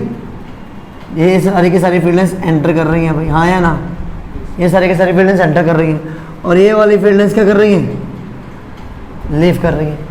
इसमें भी यही था, number of field lines entering will be equal to number of field lines leaving, इसमें भी वही हो रहा है, number of field lines entering will be equal to number of field lines leaving, तो ऑटोमेटिकली इसका फ्लक्स भी क्या हो जाएगा 0 के बराबर। कोई दिक्कत इसमें, कोई प्रॉब्लम इसमें, ठीक है। गॉस की हेल्प से अपने लोगों को 2 पर्टिकुलर डेरिवेशंस बहुत इंपॉर्टेंट है जो याद करने हैं, ठीक है। मैं डेरिवेशन नहीं कराऊंगा, सीधे उनके फॉर्मूलेस करवाने जा रहा हूँ। एक सिंगल शीट का, ठीक है। इसके ऊपर सारा का सारा पॉजिटिव चार्ज होगा, मान के चलो सारा का सारा पॉजिटिव चार्ज क्यू होगा, ठीक, और एक लाइन चार्ज का, तो ये सारा का सारा लाइन चार्ज डिस्ट्रीब्यूटेड लेंथ के अक्रॉस, ठीक। सिग्मा अगर इसकी डेंसिटी हो, सिग्मा अगर इसकी डेंसिटी हो और लैम्डा अगर इसकी डेंसिटी हो, सिग्मा अगर इसकी डेंसिटी है सरफेस चार्ज डेंसिटी और लैम्डा लीनियर चार्ज डेंसिटी इस लाइन चार्ज की डेंसिटी हो, तो इसके लिए जो फॉर्मूला बनेगा इलेक्ट्रिक फील्ड का वो आता है सिग्मा अपॉन 2 एप्सिलॉन नॉट। तो इलेक्ट्रिक फील्ड इसकी वजह से आइदर साइड्स पर होगी, तो वो इलेक्ट्रिक फील्ड का फॉर्मूला कितना होगा, sigma upon 2 epsilon naught. Similarly for line charge आपकी इलेक्ट्रिक फील्ड का फॉर्मूला क्या होगा, तो E will be equal to lambda upon 2 pi r epsilon naught. तो ये आपके पास दो पर्टिकुलर डेरिवेशंस बहुत बहुत इंपॉर्टेंट है जो आपके सिलेबस में है। शेल और स्फीयर के डेरिवेशंस आपके सिलेबस से हट चुके हैं, कंपटीशन में पूछे जाते हैं। तो अभी मेरा ये वन शॉट चल रहा है, एकेडमिक पॉइंट ऑफ व्यू है, तो आप सिंपली अभी के लिए क्या करो, शीट और लाइन चार्ज की इन फॉर्मूलेस पर ध्यान दो और इन दोनों के डेरिवेशंस पर ध्यान दो। डेरिवेशंस बहुत आसान है, सिंपली क्या करना है, दो फॉर्मूले से आपके पास, एक फॉर्मूला ये दिख रहा है और एक फॉर्मूला ये दिख रहा है, हाँ या ना, दोनों फॉर्मूलेस को इक्वेट करना है। देखिए फ्लक्स का अगर एक फॉर्मूला आपके पास है ई ए कॉस थीटा और दूसरा है क्यू बाय एप्सिलॉन नॉट, दोनों को इक्वेट कर दोगे आपको इजीली इलेक्ट्रिक फील्ड की वैल्यू मिल जाएगी, ठीक है। इस केस में भी वही, इस केस में भी वही। देखिए कभी भी आपको चार्ज के टर्म्स में फॉर्मूला नहीं मिला हुआ है, दोनों केस में आपको फॉर्मूला मिलेगा किसके टर्म्स में, डेंसिटी के टर्म्स में। तो क्यू को डेंसिटी के टर्म्स में कन्वर्ट कर दो, तो सिग्मा का फॉर्मूला होता है क्यू अपॉन ए, तो क्यू की वैल्यू पुट कर दो, क्या पुट करोगे, सिग्मा इंटू ए, तो यहाँ सिग्मा इंटू ए पुट कर दिया, sigma A upon epsilon not, इधर आगे आपके पास ई ए कॉस थीटा। कुछ आपको नजर भी आने लग गया होगा कि आपका वो फॉर्मूला ए से ए कैंसिल होने के बाद सिग्मा बाय एप्सिलॉन नॉट के आसपास आंसर आ जाएगा, बट वो कंप्लीट डेरिवेशन के बाद आपको वो 2 भी मिल जाएगा। But same is the case यहाँ पर भी आपको ये कुछ करना है कि आपके पास E A cos theta is equal to Q by epsilon naught है, तो क्यू की जगह क्या पुट करना चाहिए, जैसे लैम्डा होता है क्यू बाय एल, ठीक है, तो क्यू की जगह आ जाएगा लैम्डा एल, तो यहाँ पर आपको पुट कर देना चाहिए लैम्डा एल, तो E A cos theta lambda L upon epsilon naught. तो बेटा जो गॉसियन सरफेस होगी आप पहले तो उसके बारे में सोचोगे, तो गॉसियन सरफेस जो इसको एनक्लोज कर रही होगी वो एक सिलेंडर के फॉर्म में होगी जिसकी लेंथ हम एल मानेंगे और रेडियस आर मानेंगे। लेंथ हमने एल मान लेनी है, ठीक है, रेडियस हमने आर मान लेनी है।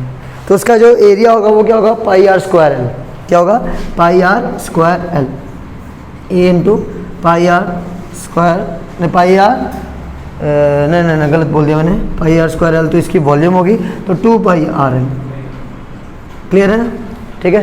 2 पाई आर एल आपके पास इसका फॉर्मूला बन जाएगा और इनटू ये आपके पास आ जाएगा कॉस थीटा और is equal to lambda L upon epsilon naught. जो मैं ये दिखाना चाह रहा हूँ एल, देखिए एल दोनों तरफ से कैंसिल आउट हो जाएगा, एल दोनों तरफ से कैंसिल आउट हो जाएगा। तो ये आपका मेन तरीका क्या है, एक फ्लक्स का फॉर्मूला ये, दूसरा फ्लक्स का फॉर्मूला ये, दोनों को इक्वेट करो, चार्ज को उनके डेंसिटीज के टर्म्स में पुट कर दो। मेन मकसद जो है इन डेरिवेशंस को करने का, ये बहुत ही आपका इजी वे है इन डेरिवेशंस को याद रखने का कि जो फ्लक्स के दो फॉर्मूले हैं दोनों को इक्वेट करके चार्ज को डेंसिटीज के टर्म्स में पुट कर दोगे आपका आंसर आ जाता है, ठीक है। ये तो हो गया आपके पास फ्लक्स।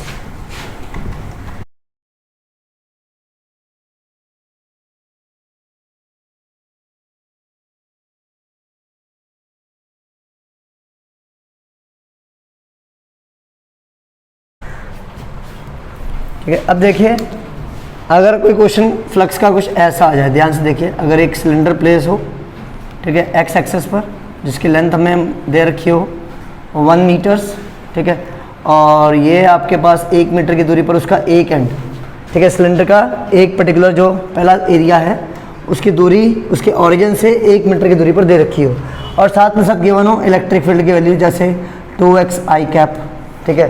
तो इलेक्ट्रिक फील्ड की डायरेक्शन है समथिंग कुछ इस तरफ, ठीक है, इलेक्ट्रिक फील्ड कुछ इस तरफ जा रहा है, that is along x axis, along x axis, और रेडियस गिवन है हमें, रेडियस r गिवन है, ठीक है, तो उसकी वैल्यू है 0.5 मीटर्स।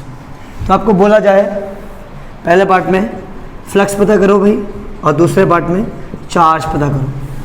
तो पता करने का तरीका देखिए, ये आपके पास पहला सरफेस है तो इसका नॉर्मल इधर आ गया एन कैप, ये आपके पास दूसरा सरफेस है इसका लेटरल सरफेस एन कैप चला गया ऊपर, फिर आपके पास ये तीसरा सरफेस है इसका एन कैप आ गया बाहर उधर। अब इलेक्ट्रिक फील्ड देखो, इलेक्ट्रिक फील्ड की जो डायरेक्शन है वो थ्रू आउट द पीरियड क्या रहेगी, सेम रहेगी। तो फ्लक्स φ1 पहले पता करते हैं इस सरफेस के अक्रॉस। तो क्या होगा formula E A cos theta. तो ई की वैल्यू आपको गिवन है 2x I cap, but x कितनी दूरी पर है इस पॉइंट पर? देखा जाए तो ये इलेक्ट्रिक फील्ड कैसी है, यूनिफॉर्म है या नॉन यूनिफॉर्म? Non uniform. क्यों? क्योंकि ये डिपेंड कर रही है किसके ऊपर? x के ऊपर। x चेंज हो गई होगा तो इलेक्ट्रिक फील्ड भी चेंज होगी। तो इस पर्टिकुलर पॉइंट पे जो इलेक्ट्रिक फील्ड होगी वो कितनी होगी? 2। ठीक है 2, क्योंकि इलेक्ट्रिक फील्ड की डायरेक्शन है ये। ठीक है, बट एरिया वेक्टर की तरह इधर तो थीटा कितना हो जाएगा? 180। ये थीटा कितना हो गया? 180। अब बात करते हैं एरिया की। तो एरिया कितना हो जाएगा? Pi r square, cross sectional area है तो पाई आर स्क्वायर, आर कितना? 0.5 का होल स्क्वायर, और कॉस थीटा कितना? -1। तो इसको सॉर्ट आउट करते हो तो आपको मिलेगा 0.5 पाई, वो भी माइनस का। φ1 की वैल्यू 0.5 पाई, क्योंकि इसको अगर मैं स्क्वायर करता हूँ 0.25 और 0.25 इंटू 2 0.5, तो माइनस का साइन एज इट इज़, तो माइनस का 0.5 metre Newton metre square per coulomb. ये आपके पास आ गया फ्लक्स φ1। φ2 की वैल्यू देखिए, φ2 की तो वैल्यू कम्प्लीटली जीरो हो जाएगी। क्यों जीरो हो जाएगी? इलेक्ट्रिक फील्ड सामने है, नॉर्मल ऊपर है, थीटा 90 तो कॉस 90 होता है 0। फिर अगर हम बात करें φ3 की वैल्यू तो वो फॉर्मूला यूज़ करते हैं ई ए कॉस थीटा। थीटा ध्यान से देखिए, इलेक्ट्रिक फील्ड इधर है, नॉर्मल भी इधर है, थीटा कितना हो जाएगा? 0 डिग्री। कॉस 0 की वैल्यू कितनी? 1। अब इलेक्ट्रिक फील्ड की बात करते हैं। तो इलेक्ट्रिक फील्ड कितनी है? 2 इंटू एक्स, यहाँ से लेके यहाँ तक की दूरी देखो, 2 इंटू 2 कितना? 4। तो बन जाएगा यहाँ पर 2 into 2 that is 4। But area तो वही सेम है ना, पाई 0.5 का होल स्क्वायर, तो it becomes basically how much? 1 pi, 1 into pi, completely twice हो जाएगा। ठीक है, तो वही सेम ये φ3 की वैल्यू क्या आ जाएगी? पाई के बराबर। अब टोटल फ्लक्स क्या होगा? Total flux will be equal to φ1 plus φ2 plus φ3। तो देखो ध्यान से, ये माइनस का है और ये प्लस का 1 है, तो आपके पास आंसर आ जाएगा 0.5 पाई। ये आपके पास फ्लक्स की वैल्यू होगी। फिर कह रहे हैं वो चार्ज पता करके बताइए। तो चार्ज पता करने के लिए क्या करूँगा मैं? कॉस लगा दूँ। तो कॉस का फॉर्मूला क्या होता है? φ E is equal to q by epsilon naught, that is 0.5 pi is equal to Q upon epsilon naught की value 8.854 into 10 to the power -12। इसको सॉर्ट आउट कर लोगे और आपका आंसर आ जाना चाहिए। क्लियर है? फिर आपके पास नेक्स्ट टॉपिक है, वो है पोटेंशियल। ठीक है, पोटेंशियल पर ध्यान दीजिएगा। पोटेंशियल नाम की चीज़ वैसे तो ये एग्जिस्ट नहीं करती, सिंगल पर्टिकुलर पॉइंट पर पोटेंशियल आप ऐसे डिफाइन नहीं कर सकते। उसके लिए आपको एक रेफरेंस पॉइंट चाहिए, और रेफरेंस पॉइंट हम क्या मान के चलते हैं? इन्फिनाइट पर। कहाँ मान के चलते हैं? इन्फिनाइट पर। तो amount of work done in bringing a unit positive charge from infinite to a point. कहाँ से? इन्फिनाइट से किसी पर्टिकुलर पॉइंट तक जब हम ला रहे हैं, तो उस पॉइंट के पोटेंशियल की हम वैल्यू जब रखते हैं तो वो किसी के विद रिस्पेक्ट रखते हैं। तो किसके विद रिस्पेक्ट रखते हैं हम रखते हैं इन्फिनाइट के विद रिस्पेक्ट। किसके? इन्फिनाइट के विद रिस्पेक्ट। ये चीज़ ध्यान में रखिएगा। तो साथ में साथ पोटेंशियल डिफरेंस की बात करो तो potential difference is also what? The amount of work done in bringing a particular unit positive charge from one point two another. तो ये आपके पास सपोज है ए पॉइंट, ये आपके पास है बी पॉइंट। चार्ज एक पॉइंट से दूसरे पॉइंट तक अगर आप लेके जा रहे हो तो this particular potential difference will be equal to what? Amount of work done between A and B in moving a unit positive test charge. तो वो यूनिट पॉजिटिव जो आपका टेस्ट चार्ज है उसकी वैल्यू को हम हमेशा क्या मान के चलते हैं? 1 कूलम। क्या मान के चलेंगे? 1 कूलम। तो आपका जो पोटेंशियल डिफरेंस है वो हो जाता है V A minus V B is equal to W A B के बराबर। क्लियर है? तो V A minus V B will be equal to what? W A B. Clear? अब इसी तरह से अगर मैं पोटेंशियल की बात करता तो V A minus V infinite will be equal to what? The amount of work done. अब वी इन्फिनाइट क्या होगा यहाँ पर? 0, क्योंकि इन्फिनाइट पे किसी पर्टिकुलर पॉइंट की जो पोटेंशियल की वैल्यू होगी वो क्या होगी? 0 के बराबर। तो ये आपके पास वी इन्फिनाइट की वैल्यू हो जाती है 0। तो वी ए की वैल्यू क्या हो गई? Simply the amount of work done. ठीक है, अब ये वी ए आपके पास क्या रिप्रेजेंट कर रहा है? एक पर्टिकुलर पॉइंट की पोटेंशियल की वैल्यू, एक पर्टिकुलर पॉइंट के पोटेंशियल की वैल्यू। और ये क्या रिप्रेजेंट कर रहा है? Potential difference. ये क्या रिप्रेजेंट कर रहा है? Potential difference. सपोज मैं एक चार्ज हूँ और ये एक दूसरा पॉइंट है। इस पॉइंट पे पोटेंशियल इस चार्ज की वजह से जो यहाँ पे था, इस पॉइंट पे पोटेंशियल इस चार्ज की वजह से जो यहाँ पे था, अगर मुझे बताना है तो मैं किसको रेफरेंस में लेके चलूँगा? इन्फिनाइट को, क्योंकि इस पॉइंट पे पोटेंशियल कहीं और की वजह से भी हो सकता है। कोई और चार्ज भी एग्जिस्ट कर सकता है। तो बेसिकली पॉइंट पे पोटेंशियल किसी चार्ज की वजह से अगर हम लिखते हैं तो हम एक रेफरेंस पॉइंट को ध्यान में रखते हुए लिखते हैं। तो वो रेफरेंस पॉइंट हम क्या मानते हैं हमेशा? इन्फानाइट। क्या मानेंगे हमेशा? इन्फानाइट। इस बात का हमेशा ध्यान रखिएगा। चलिए डेरिवेशन कर भी लेते हैं। Potential due two point charge, potential due two point charge. अब देखिए, ये आपके पास कोई इन्फानाइट पॉइंट है, ये वो चार्ज है, ठीक है, जिसकी वजह से आपको पोटेंशियल मेजर करना है, और ये वो पर्टिकुलर डिस्टेंस है जहाँ पर मेजर करना है, तो इसको हमने आर डिस्टेंस नाम दे दिया, पॉइंट रख दिया पी। ठीक, अब आप गए इन्फानाइट की तरफ। किधर की तरफ? इन्फानाइट की तरफ। तो रास्ते में आपके पास दो पॉइंट आपने कंसिडर कर लिए, ये आपके पास ए पॉइंट आ गया, ये आपके पास बी पॉइंट आ गया। ए और बी पॉइंट्स आपने कंसिडर कर लिए, ठीक है। अब देखो, अब नोटिस करिएगा एक चीज़, ये चार्ज Q जिसकी वजह से आपको यहाँ पर पोटेंशियल चेक करना था, और इन्फानाइट से आप किसी टेस्ट चार्ज को लाना चाह रहे हो। टेस्ट चार्ज आपके पास हो गया समथिंग कोई Q0। यहाँ पर हमने Q0 को क्या माना हुआ? 1 कूलम, बट यहाँ हम Q0 को ऐसा Q0 ट्रीट करते हुए चलेंगे, ठीक है। Q0 को हम इन्फानाइट से जब लेके आएंगे तो ऑटोमेटिकली वो किसी के प्रेजेंस में आना चाहेगा, किसी के प्रेजेंस में आना चाहेगा। बट अगर हम उसी समय नोटिस करें, Q0 खुद एक पॉजिटिव चार्ज है, Q0 खुद एक पॉजिटिव चार्ज है, और Q जिसके अंडर हम उसको मूव करवाना चाहते हैं वो भी पॉजिटिव चार्ज है। तो जाहिर सी बात है दोनों क्या करेंगे? रिपेल करेंगे। तो Q0 इसके प्रेजेंस में तो आ ही नहीं सकता, तो क्या करना पड़ेगा? एक्सटर्नल एजेंसी काम करेगी, एक्सटर्नल एक फोर्स काम करेगा, जिससे इस Q0 को हम ज़बरदस्ती इधर की तरफ धकेलेंगे, ठीक। अब एनर्जी कंजर्वेशन का पूरा लॉ जो वर्क एनर्जी थ्योरम है वो भी लागू होगी यहाँ पर, वो भी लागू होनी चाहिए। कहने का मतलब है आपकी जो पर्टिकुलर वेलोसिटी है वो थ्रू आउट द पीरियड क्या रहे? सेम रहे। Velocity throughout the period same रहे, velocity throughout the period same रहे, और आप एक एक्सटर्नल फोर्स भी लगाओ। तो ये सर मैकेनिक्स समझ में नहीं आ रही, जो आपने 11th में पढ़ाई थी वो तो कुछ और कहती थी। वो कहती थी फोर्स अगर आप अप्लाई करते हो तो एक्सेलरेशन होगा, और अगर एक्सेलरेशन होगा तो वेलोसिटी चेंज होनी चाहिए। यहाँ आप कह रहे हो कि एक्सटर्नल एजेंसी इसको मूव करवाएगी, ठीक, that is external force, applied force लगेगा। फोर्स लगने का मतलब है वेलोसिटी तो कांस्टेंट हो ही नहीं सकती। और मैं कह रहा हूँ कि जब आप इस चार्ज को मूव करवाओ तो वर्क एनर्जी का जो प्रिंसिपल है वो लागू होना चाहिए, दैट इज वेलोसिटी कांस्टेंट रहनी चाहिए। वेलोसिटी अगर कांस्टेंट रहेगी तो ऑटोमेटिकली फोर्स अप्लाइड आपका कुछ भी एक्सेलरेशन इसका मतलब प्रोड्यूस नहीं कर रहा है। ये कैसे पॉसिबल है? तो देखिए ध्यान से, ये चार्ज Q इस Q0 के ऊपर एक फोर्स अपना अप्लाई कर रहा है, that is a repulsive force. तो वो रिपल्सिव फोर्स जाएगा उधर की तरफ, कोलम्बिक फोर्स जिसको कहते हैं, इसलिए मैंने उसका नाम दे दिया FC। फिर आपके पास है इधर की तरफ लगने वाला force, that is FA, applied force. अब अप्लाइड फोर्स की वैल्यू किसके बराबर होनी चाहिए ताकि एक्सेलरेशन 0 हो जाए? तो FA should be equal to what? FC। Net force 0, acceleration 0, velocity क्या हो जाएगी? कांस्टेंट। तो सडन छोटा सा पुश करना पड़ेगा ताकि बॉडी कांस्टेंट वेलोसिटी से अपने आप चलती जाए, ठीक है। एक पर्टिकुलर बॉडी को यहाँ पर सपोज बैलेंस कर दिया, एक फोर्स इधर लग रहा है, एक फोर्स इधर लग रहा है, बॉडी वहीं की वहीं रुकी हुई है। क्यों? दोनों फोर्सेस आपस में क्या कर रहे थे? बैलेंस थे। बट अगर मैं थोड़ा सा इसको मूव कर दूँ, ये उसी पर्टिकुलर डायरेक्शन में चलती जाएगी। क्यों? क्योंकि न्यूटन ने कहा है body will keep moving until and unless an external forces applied on it. और दो पर्टिकुलर फोर्सेस, वो कैसे फोर्सेस थे? कॉन्ग्रुएंट फोर्सेस है, वो तो एक दूसरे को वैसे ही बैलेंस कर रहे थे। तीसरा फोर्स जब तक आएगा नहीं तब तक ये रुकेगी नहीं, तब तक ये चलती जाएगी, ठीक है। तो ये Q0 आपका चलता जाएगा। बट आपको क्या नोटिस करना है कि भाई जैसे जैसे चार्ज Q0 आगे की तरफ आएगा वैसे वैसे डिस्टेंस में चेंज आएगा। डिस्टेंस में चेंज आने का मतलब है कूलम फोर्स कहता है F is equal to 1/4πε0 charge Q0 upon distance का स्क्वायर। तो हमने x कोई डिस्टेंस मान लिया, x कोई डिस्टेंस मान लिया पॉइंट B पे। मान लो पॉइंट B पे वो Q0 चार्ज पहुंचा, और थ्रू आउट द पीरियड आपका जो x है वो क्या हो रहा है? वो तो चेंज होता जाएगा।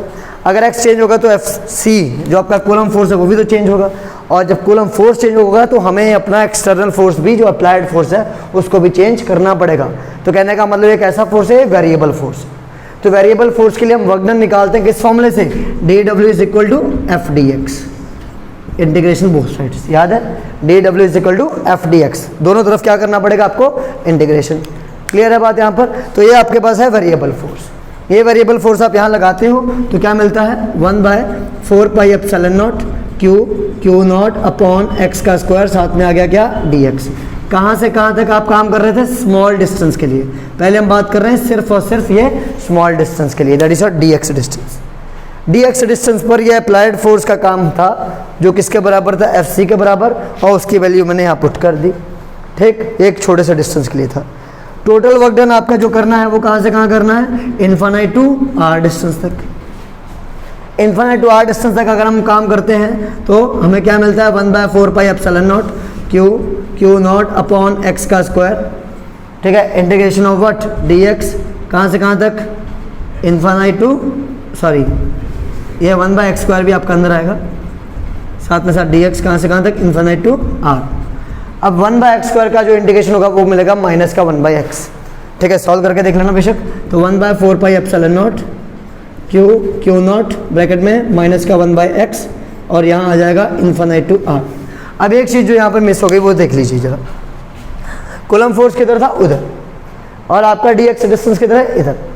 तो एंगल कितना बनेगा? 180। तो भाई अगर हम देखें F D x cos theta, तो थीटा की वैल्यू कितनी? 180।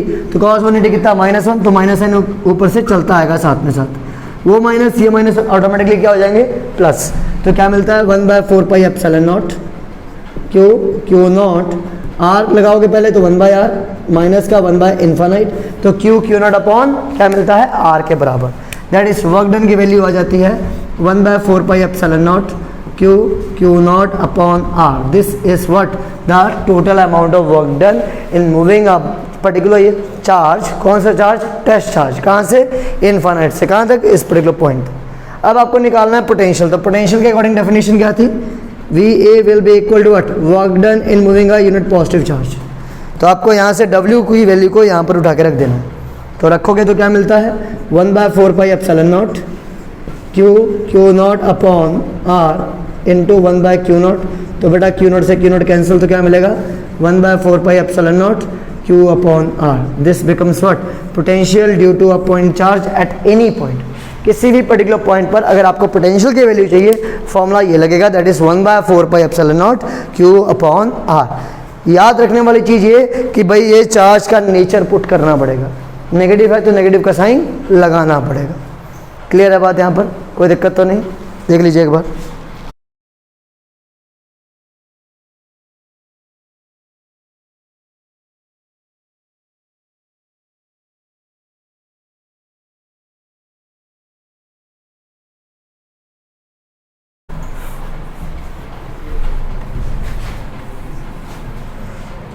Okay,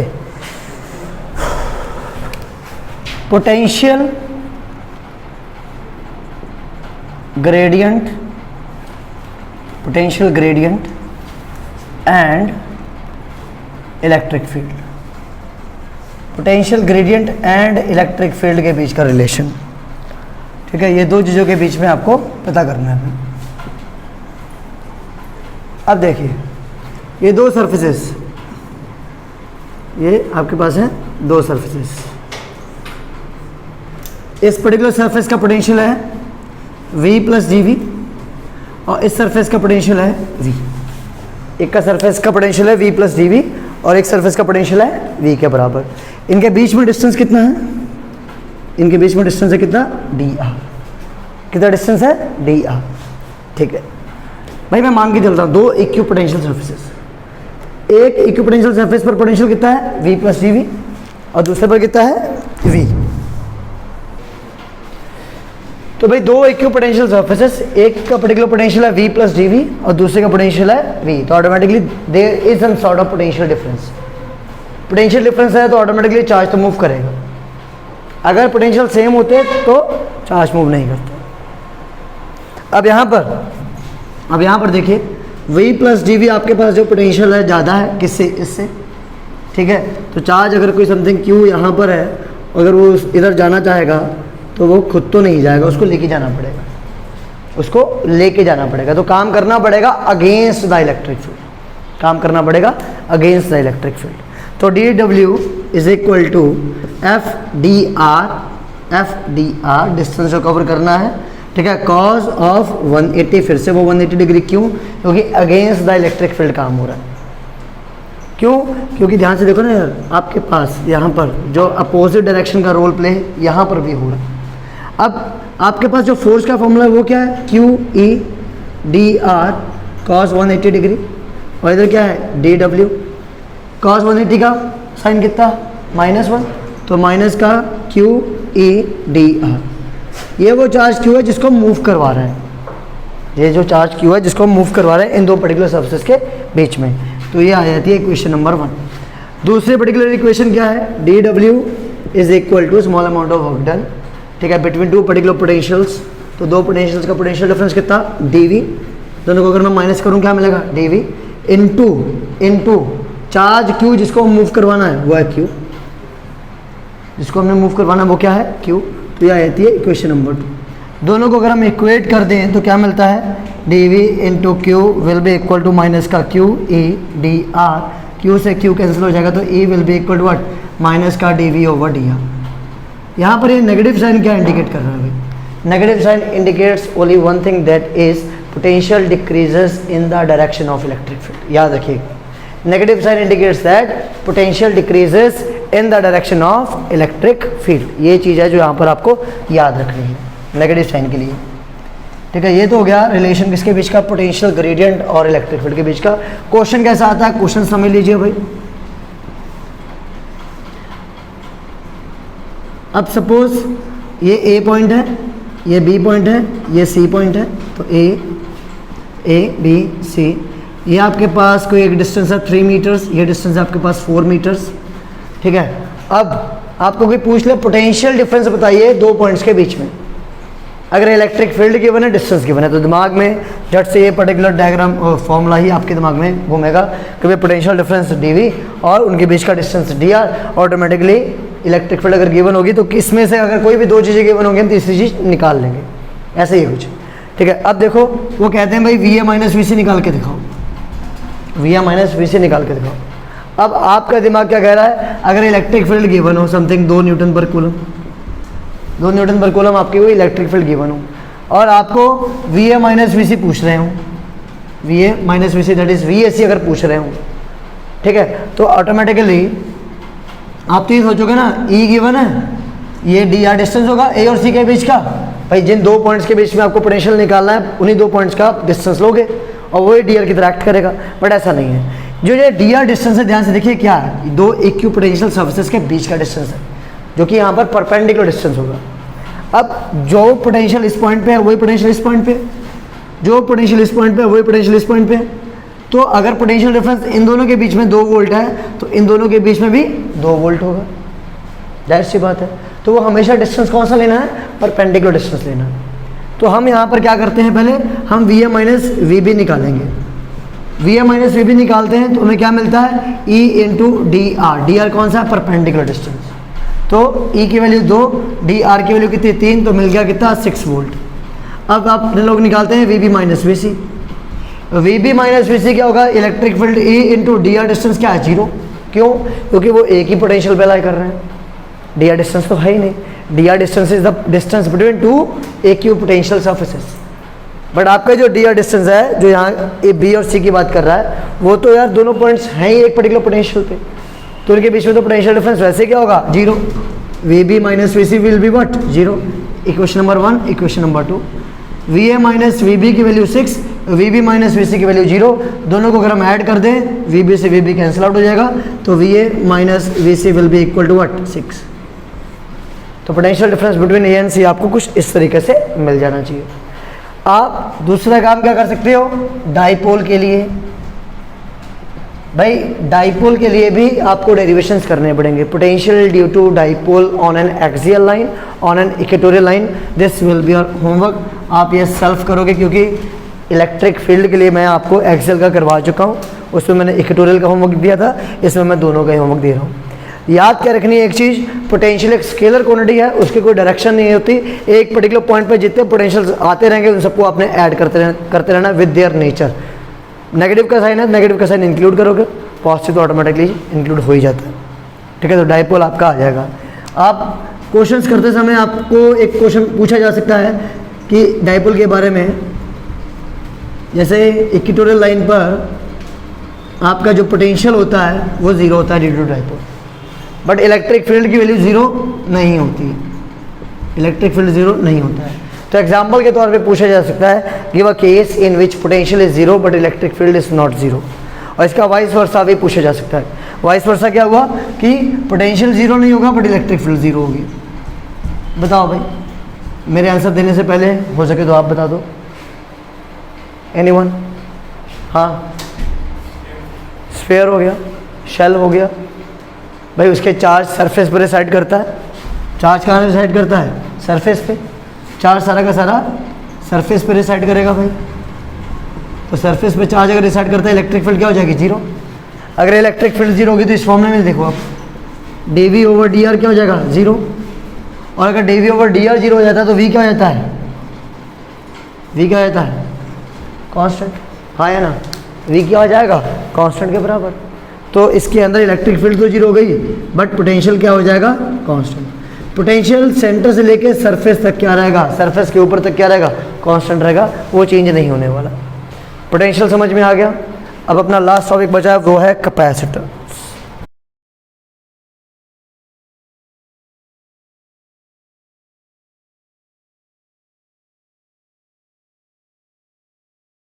okay,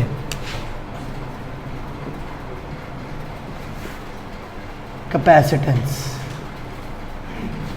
property of a conductor to store charge. Simple भाषा में, एक पर्टिकुलर कंडक्टर है, जितने चार्ज को स्टोर करता रहेगा उसकी कैपेसिटेंस हम कहते हैं उतनी ज़्यादा होगी। बट अगर हम प्रिंसिपल की बात करें तो प्रिंसिपल पॉइंट ऑफ व्यू हमें जो पता होना चाहिए वो ये कि चार्ज क्यों है वो डायरेक्टली प्रोपोर्शनल होता है किसके? पोटेंशियल के। कैपेसिटेंस वाली प्रिंसिपल के केस की बात कर रहा हूँ। इसमें एक पर्टिकुलर कंडक्टर, सपोज अगर आपके पास एक कंडक्टर है, इस कंडक्टर को अगर आप चार्ज देते रहोगे तो इसका जो पोटेंशियल है वो बढ़ता जाएगा। चार्ज देते जा रहे हो, जो पोटेंशियल है वो बढ़ता जाएगा। तो ऑटोमेटिकली डायरेक्टली प्रोपोर्शनल का अगर हम साइन हटाते हैं तो एक कांस्टेंट को लिखा जाता है और वो कांस्टेंट यहाँ पर सी की तरह एक्ट करता है और उसको बोला जाता है कैपेसिटेंस। क्या बोला जाता है? कैपेसिटेंस। हर कंडक्टर के पास कैपेसिटेंस नाम की चीज़ होती है, that is it has a property to hold some amount of charge. But अगर हमें कैपेसिटेंस बढ़ानी है तो हमें कुछ और कंडक्टर्स की ज़रूरत पड़ेगी। जैसे इस कंडक्टर के ऊपर हम चार्ज की क्षमता को और बढ़ाना चाहते हैं। कहने का मतलब अगर ये 10 वोल्ट पर 10 कूलम का चार्ज होल्ड कर सकता है बस, तो किसी और की हेल्प लेके हम 10 ही वोल्ट पर ज़्यादा चार्ज को भी होल्ड करवा सकते हैं। कैसे? अब आपके पास सिंगल प्लेट थी, सपोज ये सिंगल प्लेट 10 वोल्ट पर 10 कूलम का चार्ज होल्ड कर सकती है। इसके समथिंग अपनी कोई ना कोई कैपेसिटेंस होगी, उसकी वैल्यू अपने लोग निकाल सकते हैं। कैसे?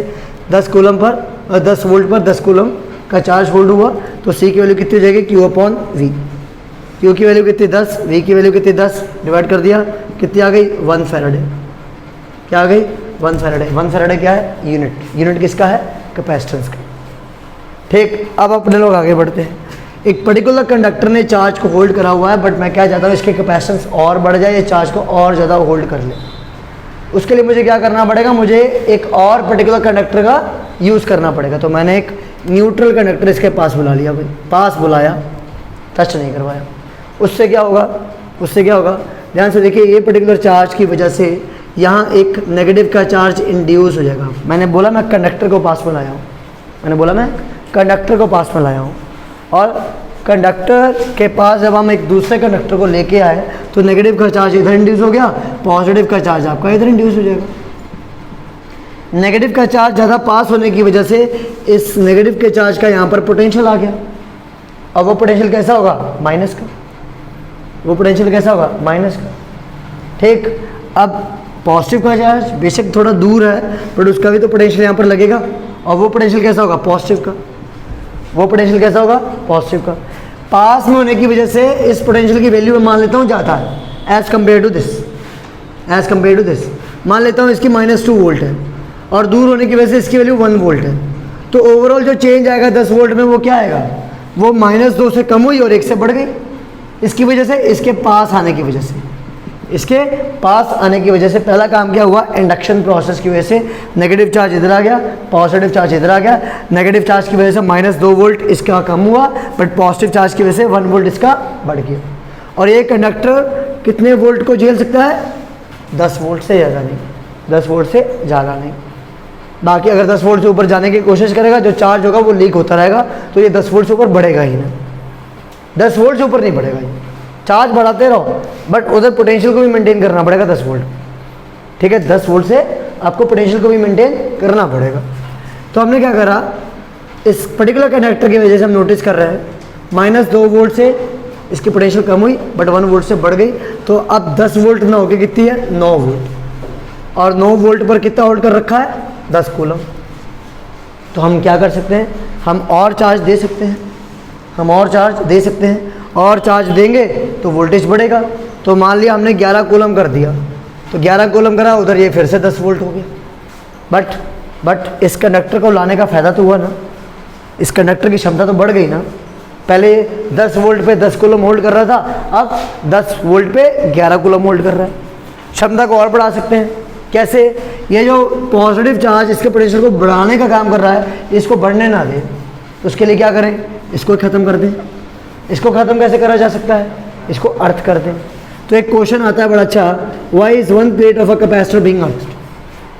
कैपेसिटर की एक पर्टिकुलर प्लेट को अर्थ क्यों करा जाता है, इसका रीज़न बताइए। तो सिंपली उसके कैपेसिटेंस को बढ़ाने के लिए अर्थ करा जाता है, ठीक है। जब हमने इसको हटा दिया, अब ये 1 वोल्ट नहीं बढ़ा रहा होगा, तो 1 वोल्ट फिर से कम हो गया। जो पहले 1 वोल्ट बढ़ा रहा था वो 1 वोल्ट फिर से कम हो गया, अब ये फिर से 9 वोल्ट रह गया, अब ये फिर से 9 वोल्ट रह गया, और 9 वोल्ट में फिर से कितना है, 11 कूलम। क्या कर सकता हूँ, वोल्टेज को और बढ़ा सकता हूँ। तो वोल्टेज को बढ़ाने का तरीका, चार्ज और दे दो। तो अब मानता हूँ 10 वोल्ट पर 12 कूलम होल्ड करके रखा हुआ है। तो दो पर्टिकुलर प्लेट्स सिंगल प्लेट से ज़्यादा चार्ज होल्ड कर सकती हैं, इसलिए ऐसे कैपेसिटर को हम क्या नाम देते हैं, पैरेलल प्लेट कैपेसिटर। क्या नाम दे दिया, पैरेलल प्लेट कैपेसिटर। एक होता है आपके पास स्फेरिकल कैपेसिटर, एक होता है आपके पास स्फेरिकल कैपेसिटर। प्रॉपर्टी और प्रिंसिपल उसमें भी सेम है, Q is equal to C V, Q is equal to C V. तो देखो ध्यान से, अगर एक स्फेरिकल कैपेसिटर है, इसके पास चार्ज है Q नाम का पूरे के पूरे सरफेस पे, ठीक है। अब इस चार्ज Q की वजह से पोटेंशियल होगा V, वो पोटेंशियल V का फॉर्मूला कितना होता है, 1/4 pi epsilon naught Q upon R distance. ये R डिस्टेंस है इसका यहाँ से यहाँ तक, तो अंदर पोटेंशियल जो भी होगा वो क्या होगा, 1/4 पाई एप्सिलॉन नॉट Q/R। ये इक्वेशन नंबर 1 हो गई, ये इक्वेशन नंबर आपके पास 2 हो गई। C निकालना था, C के लिए Q अपॉन V, इसको यहाँ पुट कर दो, तो क्या मिलता है आपको, ध्यान से देख लीजिए। C इज इक्वल टू, तो भाई V की जो वैल्यू है उसको पुट कर दोगे तो C की वैल्यू आ जाएगी Q upon 1/4 pi epsilon naught Q upon R, Q से Q कैंसिल हो जाएगा, तो C की वैल्यू कितनी आ जाएगी, 4 पाई एप्सिलॉन नॉट R। तो यहाँ पर जो आपके पास C कैपेसिटेंस है इस स्फेरिकल कैपेसिटर का, वो किसके ऊपर डिपेंड कर रहा है, कॉन्फ़िगरेशंस के ऊपर। किसके ऊपर, कॉन्फ़िगरेशंस, मतलब बनावट के ऊपर। कैसा बनाओगे वैसी कैपेसिटेंस, बड़ा बनाओगे ज़्यादा बड़ी कैपेसिटेंस, छोटा बनाओगे कम कैपेसिटेंस। क्यों, R के ऊपर डायरेक्टली प्रोपोर्शनल है। फिर परमिटिविटी के ऊपर भी डायरेक्टली प्रोपोर्शनल है। परमिटिविटी जितनी ज़्यादा होगी उतना अच्छा। कहने का मतलब, अगर अंदर एयर है, एप्सिलॉन का मतलब अंदर एयर है, तो कैपेसिटेंस कम। बट अगर अंदर डाइलेक्ट्रिक भर दोगे, अगर अंदर कोई इंसुलेटिंग मटेरियल भर दोगे, तो इसकी कैपेसिटेंस बढ़ती जाएगी, इसकी कैपेसिटेंस बढ़ती जाएगी।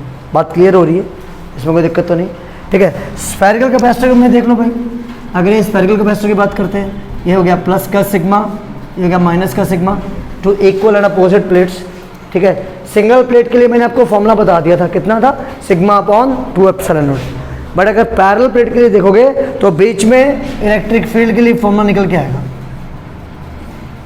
बीच में इलेक्ट्रिक फील्ड का फॉर्मूला निकल के आएगा, वो होगा sigma upon epsilon not. Distance between the plates होगा कितना, d। Distance between the plates कितनी होगी, d। और ये है एरिया A, ये है एरिया A। अब देखिए ध्यान से भाई, पोटेंशियल डिफरेंस तो होगा ना, यहाँ पर पोटेंशियल डिफरेंस तो होगा ना। तो पोटेंशियल डिफरेंस की value electric field into distance, तो डिस्टेंस कितना, d, फॉर्मूला पड़ा हुआ है, E is equal to dv over dr वाला। तो V will be equal to E into D. E की वैल्यू कितनी है, सिग्मा अपॉन एप्सिलॉन नॉट, उसको मैं पुट कर दूँ, sigma upon epsilon not into D. Sigma क्या होता है भाई, सिग्मा होता है चार्ज अपॉन एरिया, एरिया किसका, प्लेट का, d upon epsilon not. Equation number बन गई है पहली, ठीक है। और इक्वेशन क्या होती है, C is equal to Q upon V, ये हो गई इक्वेशन नंबर 2। इस V को यहाँ पुट कर देंगे, तो क्या मिल जाता है, C is equal to Q upon V की जगह आ जाएगा Q D upon A epsilon naught. तो Q से Q अगर कैंसिल हो जाए तो C की वैल्यू निकल के आती है epsilon naught A upon D.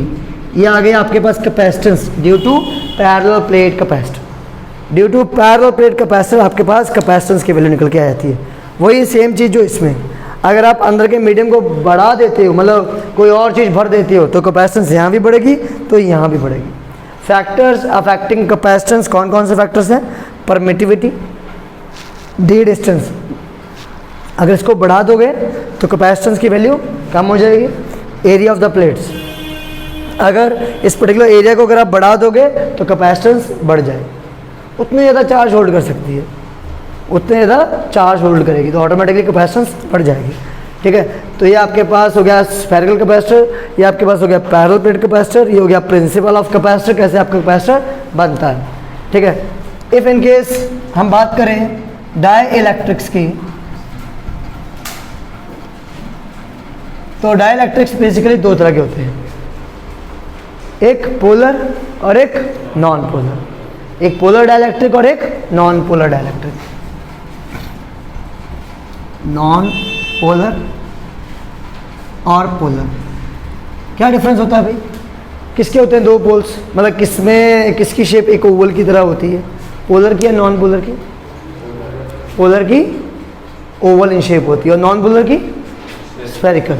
ठीक है, तो मतलब नॉन पोलर का मतलब पोल्स नहीं होते, पोल्स नहीं होते हैं, पोलर का मतलब पोल्स होते हैं। तो इसकी शेप समथिंग कुछ ऐसी होगी, इसकी शेप समथिंग कुछ ऐसी होगी।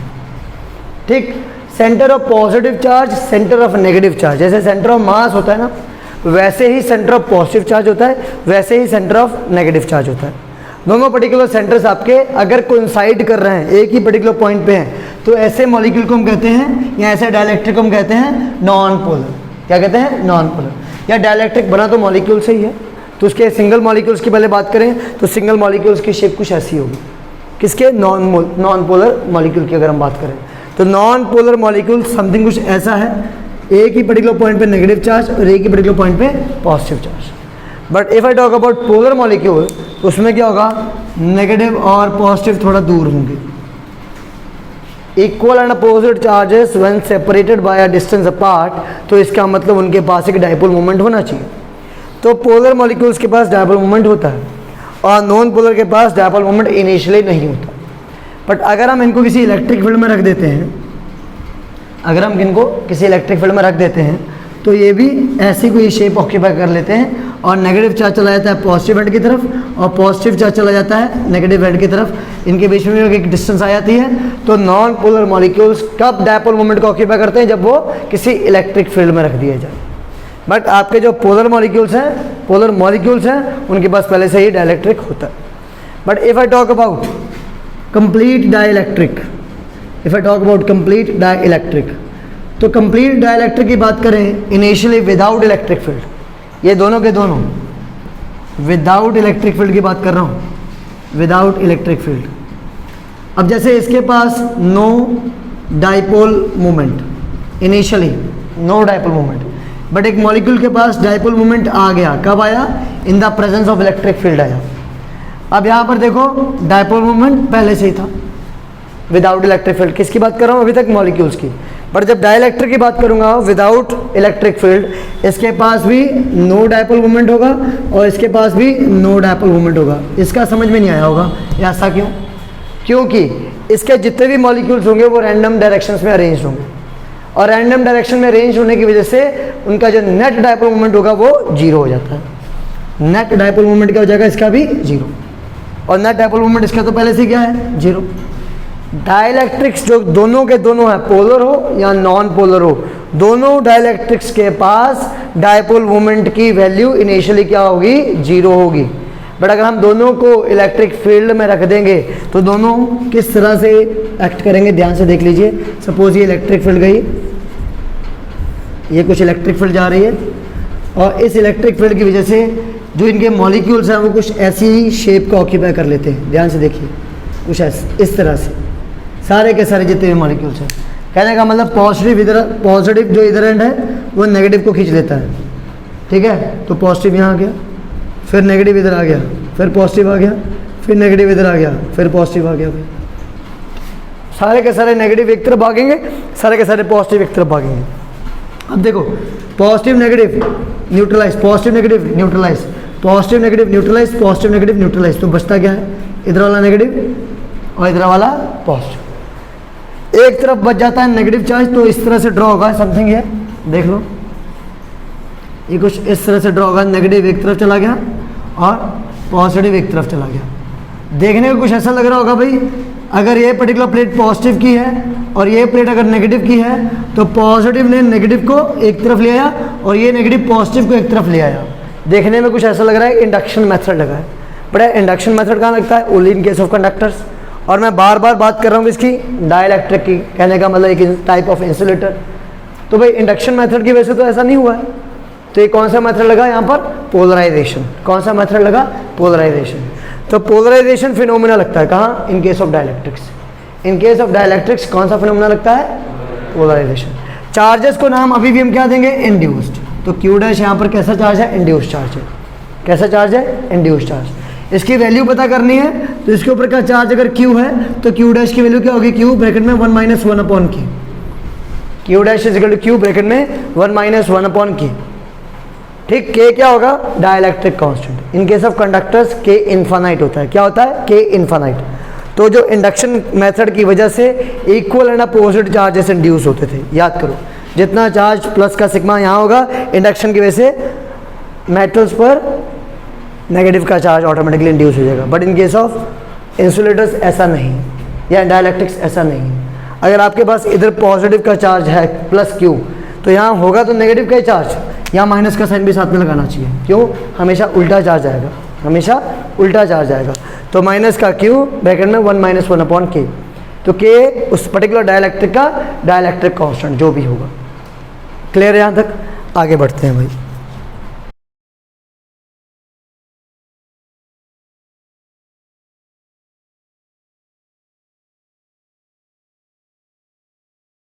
capacitance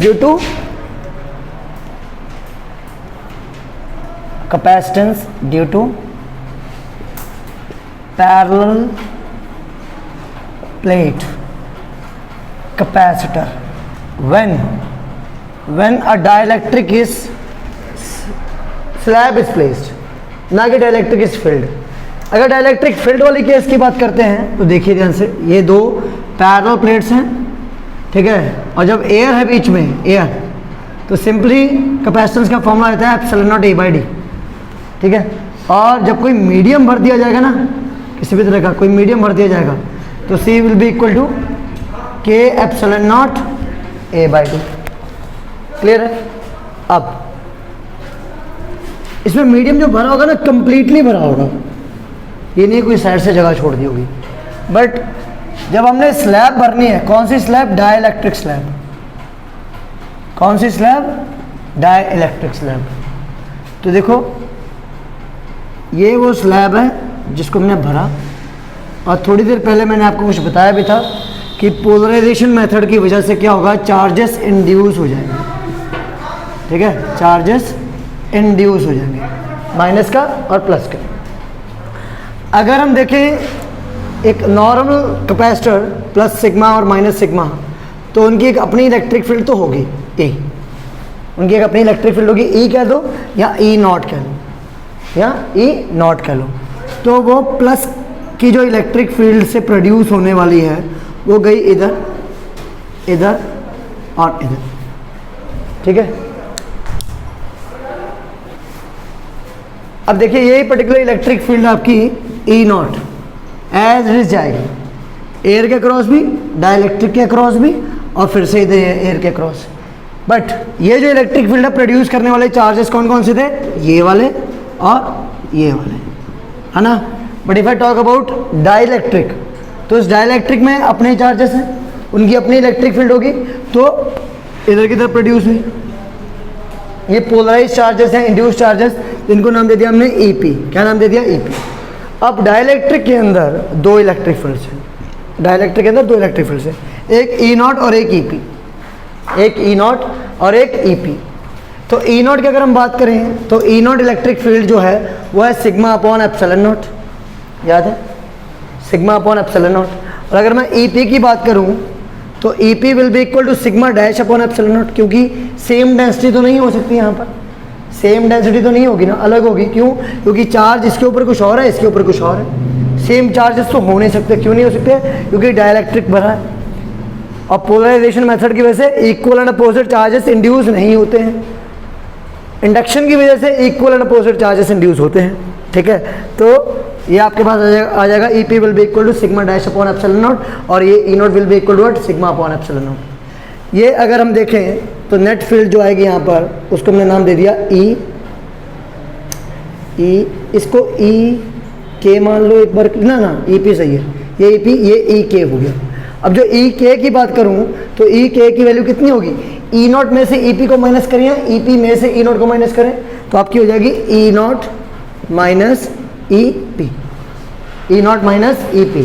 तो E नॉट की वैल्यू कितनी? सिग्मा अपॉन एप्सिलॉन नॉट और EP की वैल्यू कितनी? Sigma dash upon epsilon not. हाँ है ना? ठीक है, तो यहाँ पर सिग्मा की वैल्यू हो जाती है कितनी? Q upon A epsilon naught minus ये हो जाएगी Q डैश अपॉन एरिया, वही same A upon epsilon naught. Clear यहाँ तक? इसमें कोई दिक्कत तो नहीं? ठीक है, अब जो EK की बात करो तो बेटा जो EK होता है वो होता है E अपॉन K। ये आपने पहले ही पार्ट में स्टडी कर लिया था जब मैंने वो पढ़ाया था इलेक्ट्रिक फील्ड का रिलेशन किसके साथ? डाइलेक्ट्रिक कांस्टेंट के साथ। तो वो क्या होता है? EK will be equal to E upon K। चाहो तो इस फॉर्मूले से आप देख भी सकते हो, electric field E will be equal to 1/4 pi epsilon naught Q upon R का स्क्वायर। और अगर आप चाहो तो EK की जगह क्या लिखोगे? 1/4 pi epsilon naught K Q upon R का स्क्वायर। दोनों को डिवाइड करके देख लो तो EK की वैल्यू क्या निकलती है? E upon K। और E वही जो आपने यहाँ पुट करा है, सिग्मा अपॉन एप्सिलॉन नॉट, तो E नॉट।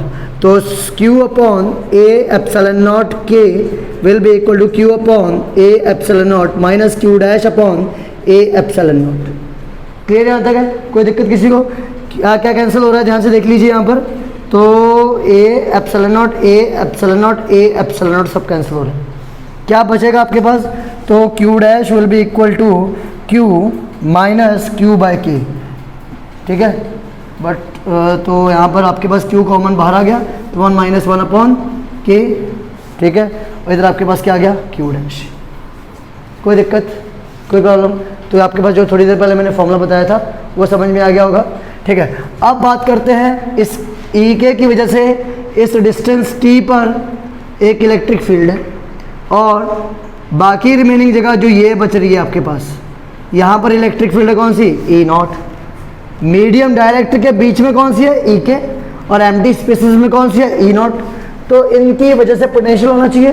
तो पोटेंशियल की वैल्यू क्या होगी? V will be equal to E naught into D minus T जगह पर। जो E नॉट है वो कहाँ पर है अब? D माइनस T जगह पर। और जो EK है वो कहाँ पर है? सिर्फ और सिर्फ T जगह पर। ठीक, अब EK की वैल्यू देखो जरा किसके बराबर है? थोड़ी देर पहले मैंने बताई, E नॉट अपॉन K के बराबर into what? T। E not को ले आओ बाहर, ब्रैकेट में क्या बचता है? D minus T plus T by K will be equal to what? V। E naught की वैल्यू किसके बराबर है? Sigma upon epsilon naught, bracket में what? D minus T plus T by K। और सिग्मा क्या होगा? Q by A epsilon naught, bracket में what? D minus T plus T by K। ये आपके पास क्या आ गया? पोटेंशियल आ गया। क्या आ गया? पोटेंशियल आ गया। पोटेंशियल निकाल दिया, कैपेसिटेंस निकाल ली है, तो कैपेसिटेंस का फॉर्मूला क्या होगा? C is equal to Q upon V। तो भाई Q as it is, V की जगह क्या पुट करोगे? Q upon A epsilon naught, bracket में what? D minus T plus T by K। तो ये Q से Q कैंसिल हो जाएगा, तो क्या बचेगा? Epsilon naught A upon D minus T plus T by K। तो this will be your what? Capacitance due to parallel plate capacitor when a dielectric slab is filled. When a dielectric slab is filled. अगर इस slab को completely ले ले किसकी, अगर ये T width आपकी कंप्लीटली D के बराबर हो जाए तो देखो इसका फॉर्मूला भी सेम एज इट इज हो जाएगा। तो वही फील्ड और प्लेस्ड का जो डिफरेंस है वो क्लियर हो जाएगा कि अगर फील्ड वाला है तो K एप्सिलॉन नॉट और अगर प्लेस्ड वाला है तो ये फॉर्मूला लग जाएगा। कोई दिक्कत यहाँ पर? कोई प्रॉब्लम यहाँ पर? तो बताओ। तो आपके पास कैपेसिटेंस का फॉर्मूला ये किसके लिए आया निकल के? Dielectric slab is placed. अगर हम बात करते हैं डाइलेक्ट्रिक स्लैब के अलावा कंडक्टिंग स्लैब की, काहे की? कंडक्टिंग स्लैब की, तो भाई उस केस में क्या होगा? तो कंडक्टिंग स्लैब के केस में यहाँ पर कंडक्टर प्लेस कर दोगे। क्या प्लेस कर दोगे? कंडक्टर। और अगर हमने कंडक्टर प्लेस कर दिया तो भाई डाइलेक्ट्रिक के अंदर तो इलेक्ट्रिक फील्ड हो सकती है, बट कंडक्टर के अंदर तो इलेक्ट्रिक फील्ड जीरो होती है, हमने पढ़ा है। तो ई के की वैल्यू क्या हो जाएगी? अगर ई के आपका जीरो हो गया, अगर ई के जीरो हो गया, अगर ई के जीरो हो गया तो ये वाला सारा का सारा पार्ट, ये वाला सारा का सारा पार्ट खत्म हो गया, ये वाला पार्ट खत्म हो गया, ये वाला पार्ट खत्म हो गया। तो बचा क्या? C is equal to epsilon naught A upon D minus T. Completely clear है? कोई दिक्कत या नहीं? आप चाहते तो आप सीधा पुट कर सकते थे भाई, जो K कंडक्टर्स के लिए होता है वो इन्फानाइट होता है, तो अगर ये कंडक्टर्स के लिए ये K आपका इन्फानाइट होगा तो T अपॉन इन्फानाइट क्या हो जाता है? जीरो। और अगर ये जीरो हो गया तो क्या बचेगा? Epsilon naught A upon D minus T. Clear है भाई? इसमें कोई दिक्कत तो नहीं? तो यही है आपकी वन शॉट, आपके सारे डाउट्स, सारे पर्टिकुलर टॉपिक्स इसमें कवर हो चुके हैं। Thank you.